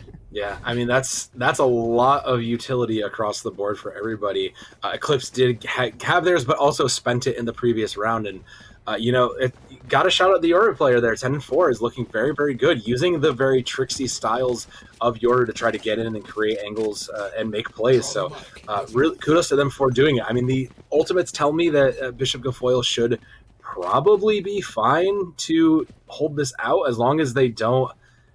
As long as they just continue to play safe, don't, like you said, don't get a little too overconfident, but just play safe and play smart and call out for your teams to capitalize on any issues. Now, play safe, play smart. That's not what Johnstown wants to do right now. They want to go aggressive right on towards into this B site. Like we talked about, not a lot of protection if they do want to try and get this plant on down. And Eclipse, again, finds the first pick of the map.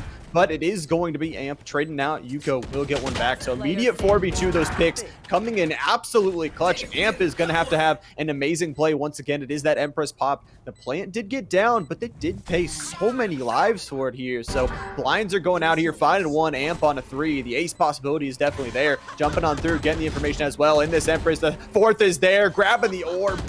Going invisible for just a second. No it's way. An ace from Amp. Doesn't lead the team. Make it 2 on the map. Did you get the last one? Use that ultimate. No! Oh, Denied. I cursed it. I definitely cursed it. Denied. Look, it was almost the full 6-piece, but it was quite a run. He gets it? Unfortunately, just got short. Oh. He gets it. He gets it. There's time.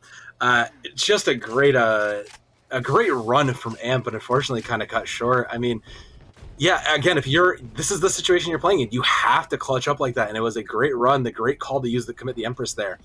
But just unfortunately just fell short. The rest of the team has their ultimates up and they have the guns on their side. So how do you critique this? Because like this team out of Johnstown is not they don't want to play as a unit. They want to play as more of just like a roving death ball where they don't even necessarily set up crossfires. They just kind of want to take the 1v1s, and they right now have been doing that. Aside from the occasional first picks, they've been recovering from these first bloods very effectively, but they really just have been winning these 1v1s so well.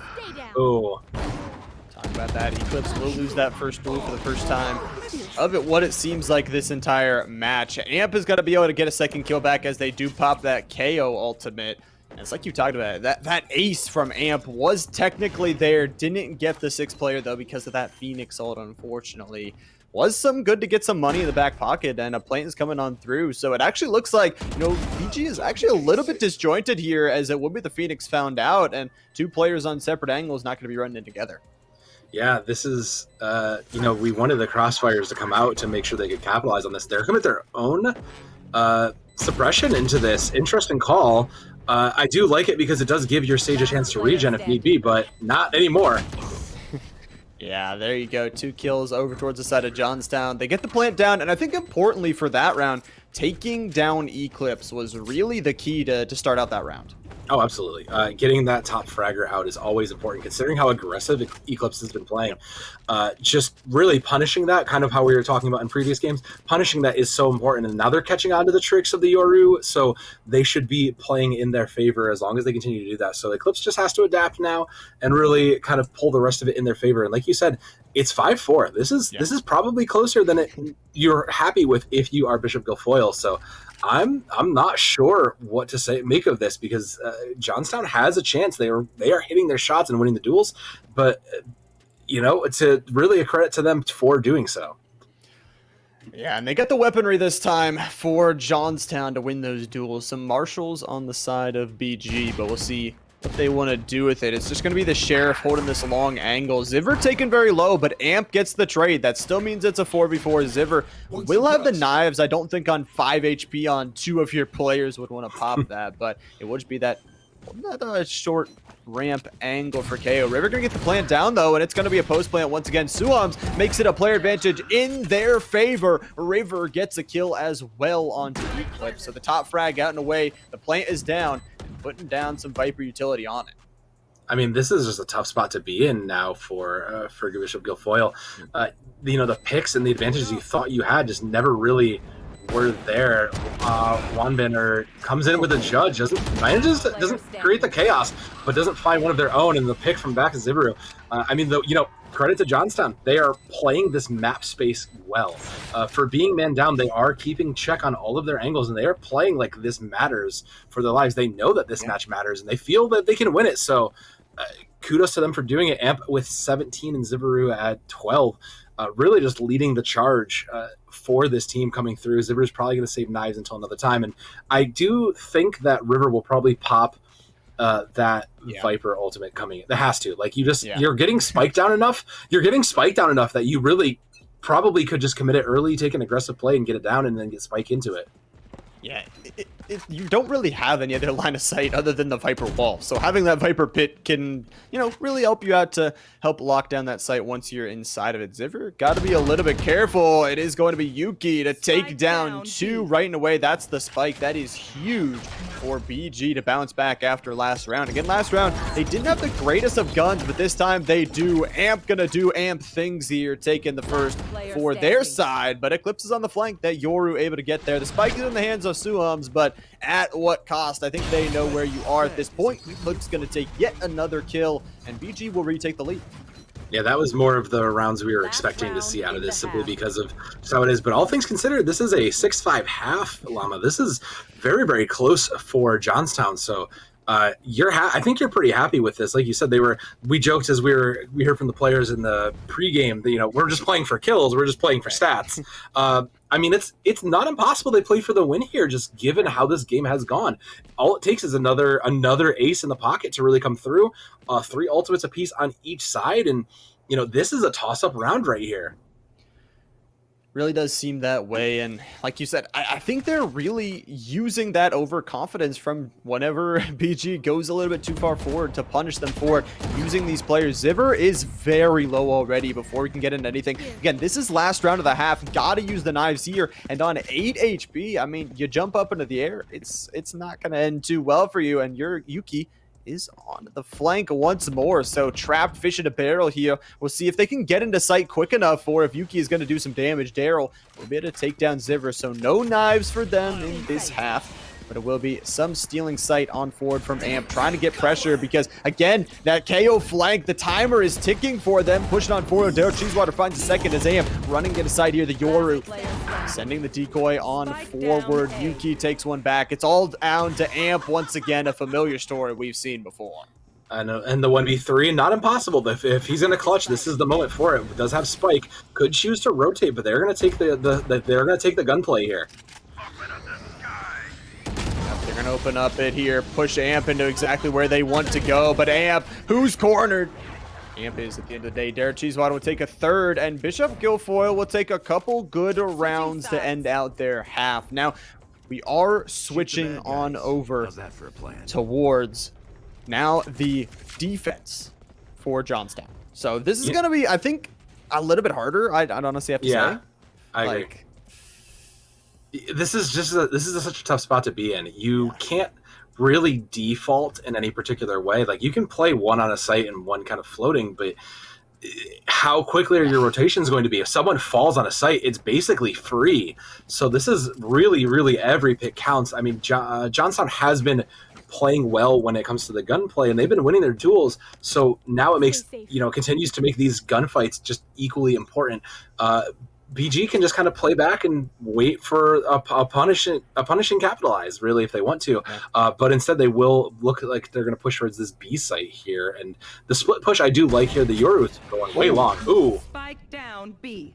Ziver going absolutely aggressive, getting that first pick here and pushing very far into the back line here. The Sage is going to be the second victim. Looking forward here. The Sheriff shot's going crazy, but an equalizer back from Yuki out in the spawn. Eclipse taking picks like they do. That Yoru decoy going to get that blind and a kill on towards Amp. But now a tough scenario for Suhums, probably a retake here. Looking for the flanking player. Eclipse will find the third to finish out the round. It's like you said, what did they do here? Because they had 2 players there on the side they were attacking. They even got those early picks, and yet still were not able to hold it. I think maybe even at this point, you just put 4 towards the site. If you don't get it, you have those 2 duelists to retake. I think that might be the best option. I agree with you. Retaking is the right option, but feels like the right answer here because there's no world you're holding a site. I was actually kind of considering this comp as you're talking about the Jet beyond 8 HP so early. I'm actually kind of interested. We opted not to take a Sage over maybe even the KO or something because just that HP recovery on players playing for picks is so valuable. So with all that in mind, yeah, this is rough. They have to play aggressively. They can't necessarily just sit and hold a site. So any information they find has to be valuable, and they have to play. And you can see it. They're playing a 2-2 split here. So I think the buddy system is the best they're going to get out of this. Yep, they are pushing a little bit more heavy towards B. They got two kind of roamers kind of sitting back in mid. We'll see, though, as Yuki takes that first kill on towards Amp. That is your big top frag out and away. That is the green light going on forward here. Is going to be a big kill back from River, but only a classic to work with. And not the weaponry you would have wanted. A 4v1, really, really tough. And Eclipse got the better rifling here to get them to 9. Yeah, I mean, that was bound to happen just from rifling alone, but tack on the missing player does unfortunately, this makes this a lot harder. Like you said, this is probably where we start to see, Johnstown start to struggle here because they don't have the ability to defend. Like you said, it's probably easier just to wait and play the retake. You are an aggressive team. You're probably better to just let them, force out the utility you can and just play to then retake it. Just fire some shots, force some smokes, force utility, and then just hold yours until the retake and play with that advantage, because that's the only advantage you really have besides your gunplay. And I think Amp really needs to play the Eclipse game here. Eclipse again with the early pick. Amp is going to try and get this flank, but it is already a little bit too late. Again, they're going to play for the retake here. They will let them take this A site, and Amp did not go all the way back around. Suams did see ahead there, but playing the trigger discipline. Not checked just yet, as Lucifer will get that plant on down. Amp going to be able to get a pick on back and hopefully get them the introduction in towards the site. And that KO trying to invest some things. The player on box will be shot through the box, and all of a sudden with Amp on a second kill, that is huge. Suams again through the box. Amp's already holding this defuse. Where's this Phoenix? Nowhere to be seen, and it's gonna be a win from Johnstown.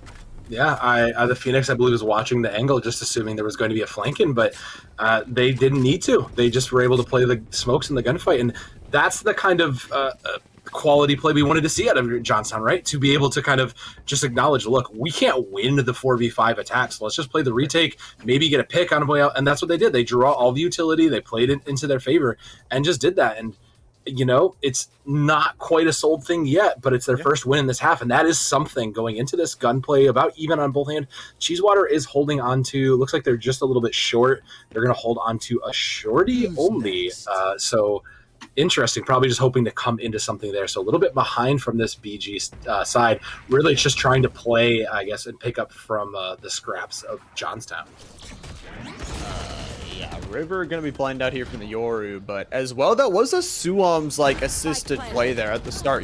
Having the trigger discipline not to shoot towards the head was very nice, but Eclipse shooting heads here, already got the first kill on the board. It does seem like every round Eclipse getting that first pick. River, one of those top frags, is able to equalize out, but Suams is down. No KO to work with, and River not going to check the corner. Wow. Cheesewater with the shorty here. Amp, familiar scenario. 3v1. The possibility is definitely there, but it's got to be quick.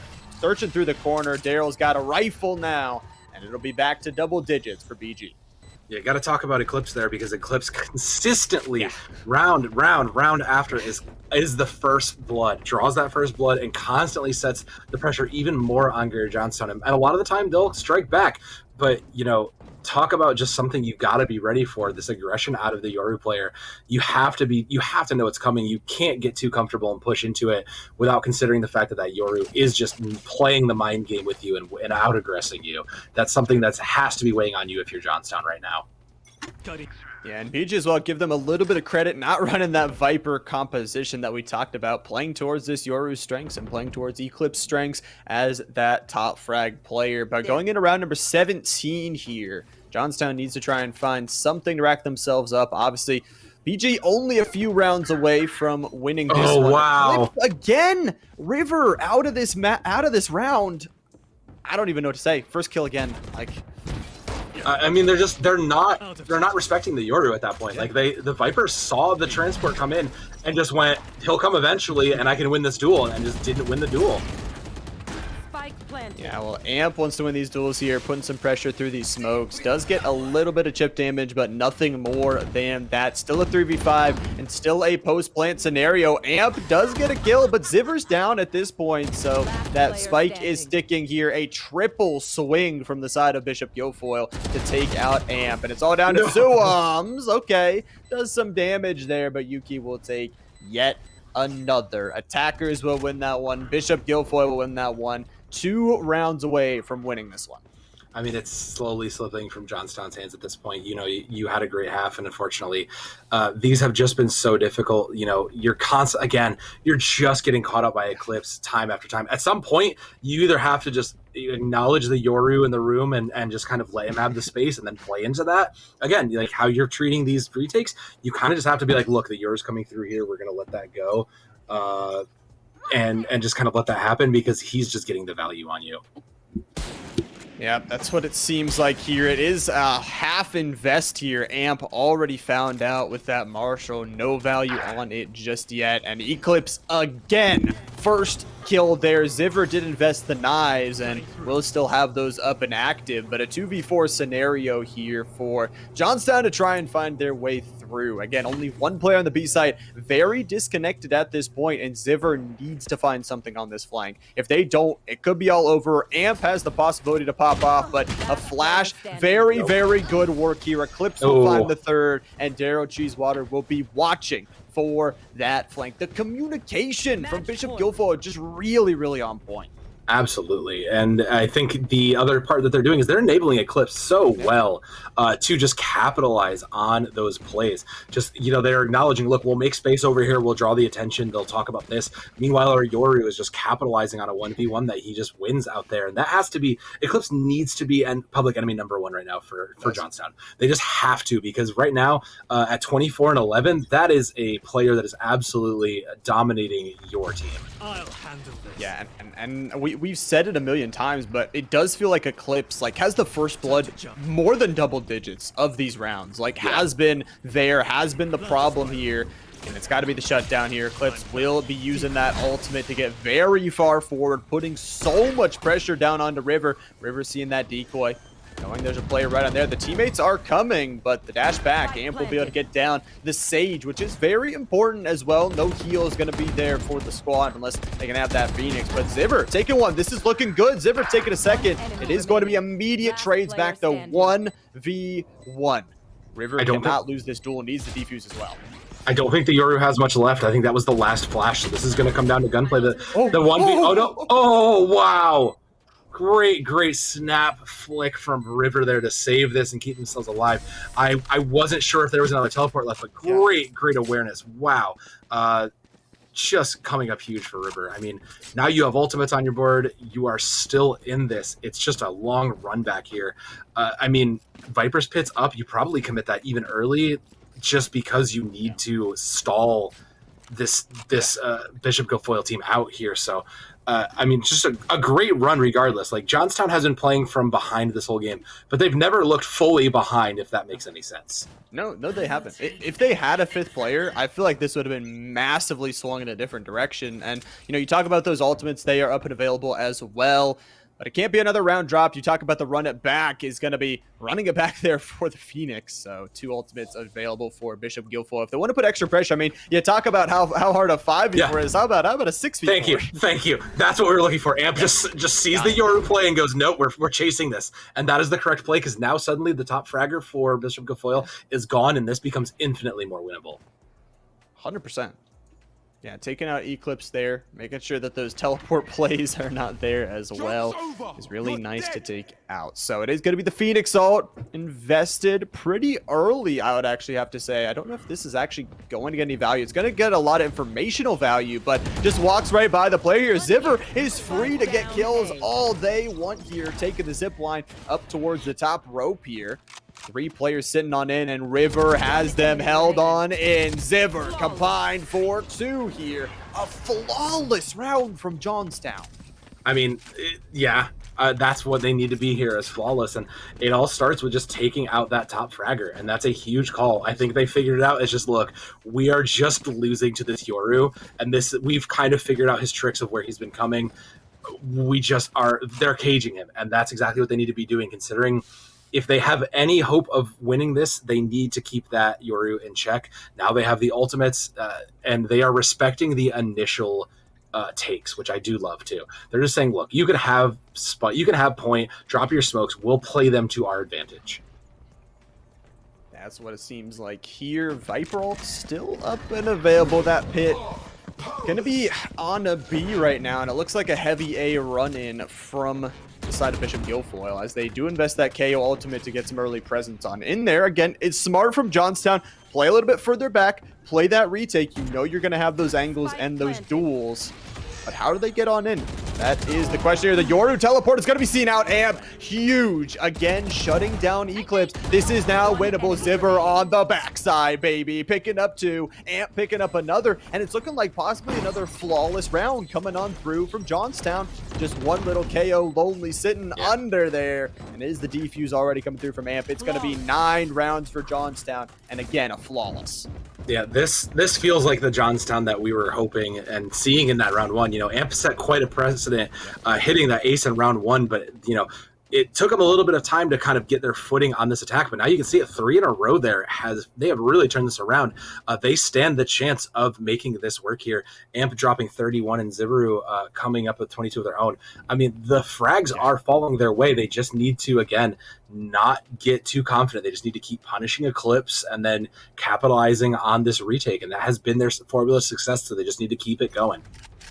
Yep. 0 ultimates invested last round, and as well, like you said, the past 2 rounds, Eclipse has been the first death instead of the first kill. The major change here for Ziver. Once again, it's huge for Johnstown, picking up the kill on the Yoru. 4v4 immediately. You take out the top frag, and again, they are kind of all over towards this B side, but it is going to be that res. Eclipse is going to be back on up from Lucifer here. Obviously, that's going to be hurt, so you know there's that 5th and final player back up. Ziver going to try and re-aggress towards this, but time has been ticking a little bit while we talk about that.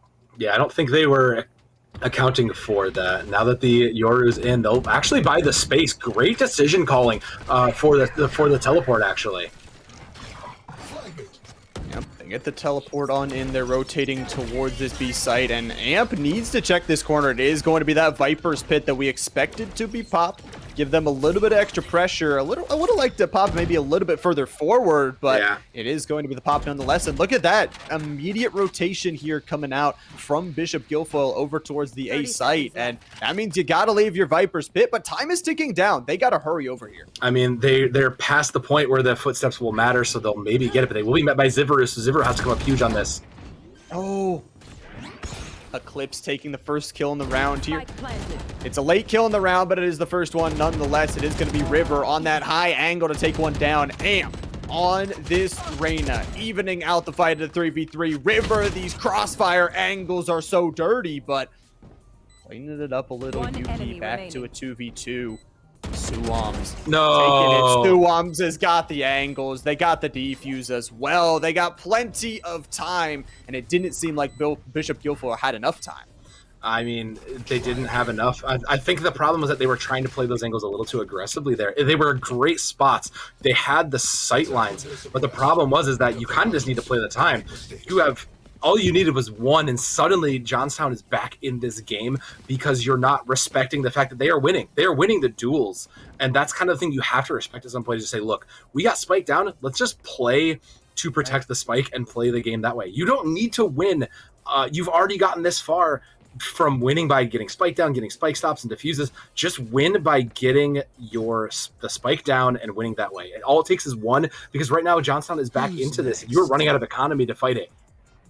Yeah, that's what I was going to mention, is 2 non-rifle buys up here for Bishop Guilfoyle. They are immediately going to pop the Yoru ultimate here, and that is key. Again, Eclipse has been the factor, either winning or losing here. It's the dash on through from Ziver. Perfectly hearing the cues. The snaps have been perfect.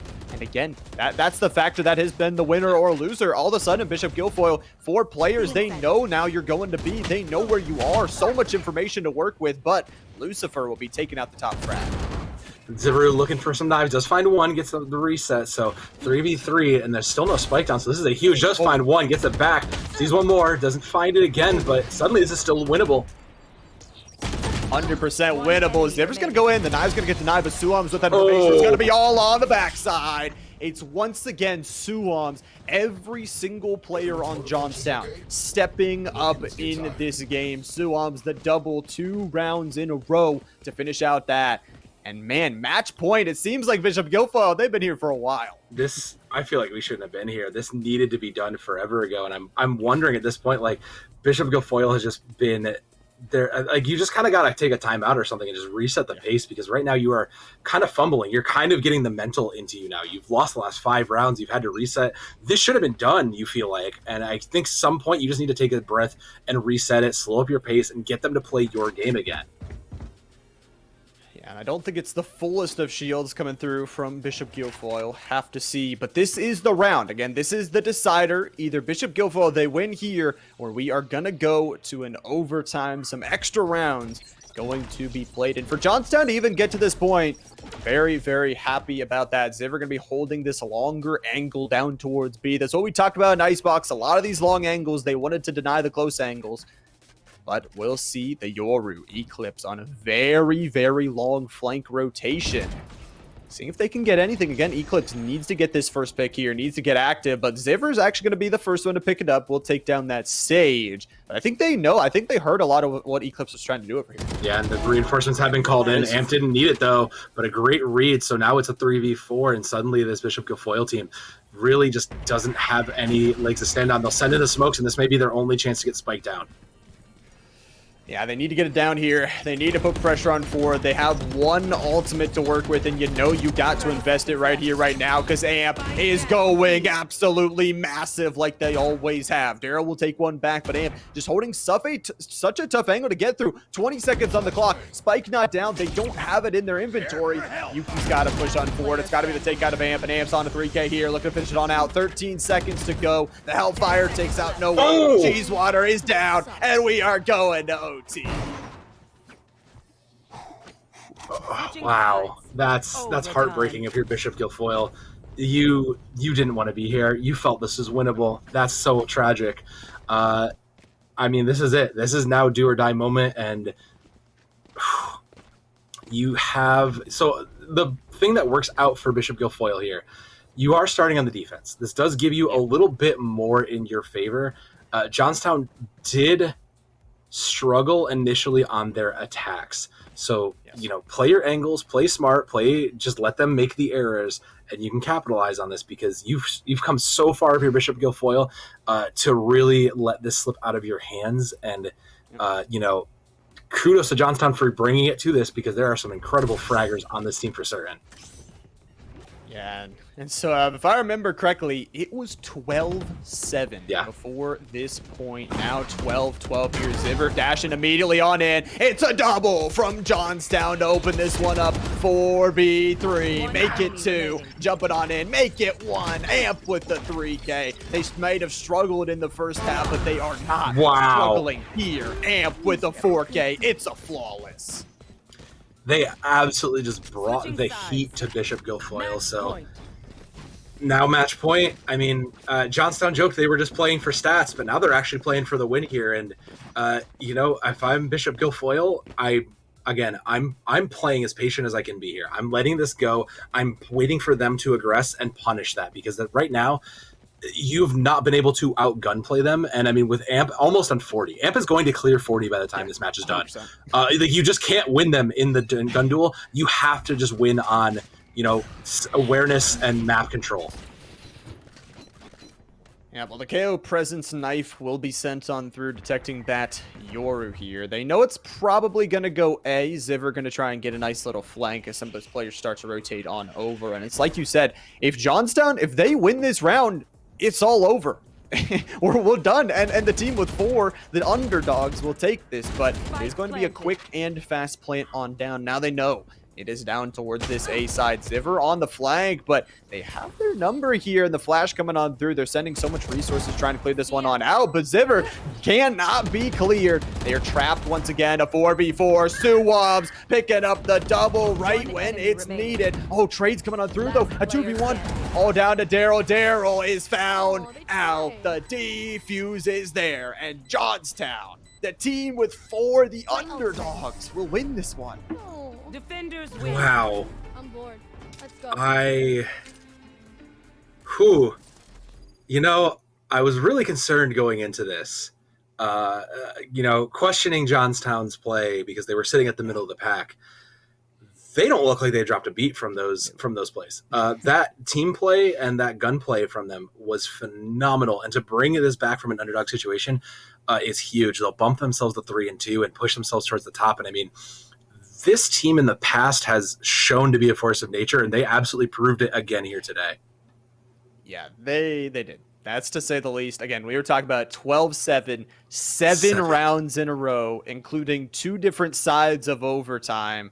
Absolutely amazing. And we talked about it, we talked about those 2 top fraggers. Yeah. We talk about Ziver, we talk about Amp there, that they were really picking up those kills. Yeah. But it really felt like the entire team. I mean, we talked about it right at the end of that round. Suam's picking up all those doubles, all those flank angles as well. The whole team working so well together. And that's how you know they are working so well together. Even as 4 players, the communication, the kills, everybody getting active. It was a good victory. Yeah. Look, your top fragger can be phenomenal, but if you don't have the team backing them up and providing them the information and the setup to do so, that's what it won't work. You can carry as much as you want, but if you don't have your team behind you, it makes the difference. There's a power of friendship joke in here, but I'm not going to make it. So kudos to Greater Johnstown for taking the W here today, a hard, well-earned one.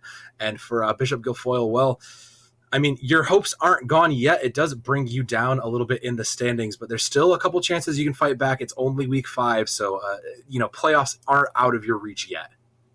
Yeah, still a possibility. That's what it's all about. Unfortunately, one team does have to lose at the end of the day, and the best you can do is just learn from your mistakes. You can't change the past, so just go to the drawing board and see what you can actually work on. And I think if they can get Eclipse active in their upcoming games, they really can take some pressure, take some stride, and pick up some wins. Yeah, I mean, that Yoru really put in a lot of work in a world where we don't see a lot of Yoru players, but this has become like, a good Yoru is a difficult problem to deal with, and it, unfortunately for them today, Johnstown just happened to figure out the solution and solve it. So, back to the drawing board, like you said, and there's always next week. Yeah, there is always next week. Unfortunately, no more games today. Yeah. That's our last Valorant game of the day. Obviously, there are more games throughout the week, so make sure to hit a follow here on the Esports Company. I believe it's Rocket League tomorrow, Overwatch on Wednesday, so you won't want to miss those matchups of the regular season. But any final words, Soab, before we throw this one off? No, it's been a great day for Valorant, and I can't wait for next week. It's been a pleasure being with you, Llama. Yeah, well, it's a pleasure having you all on Take the Production behind the scenes. Thank you all for stopping by for the Tech High School series, and we hope you all have a fantastic night. We'll see you all next time.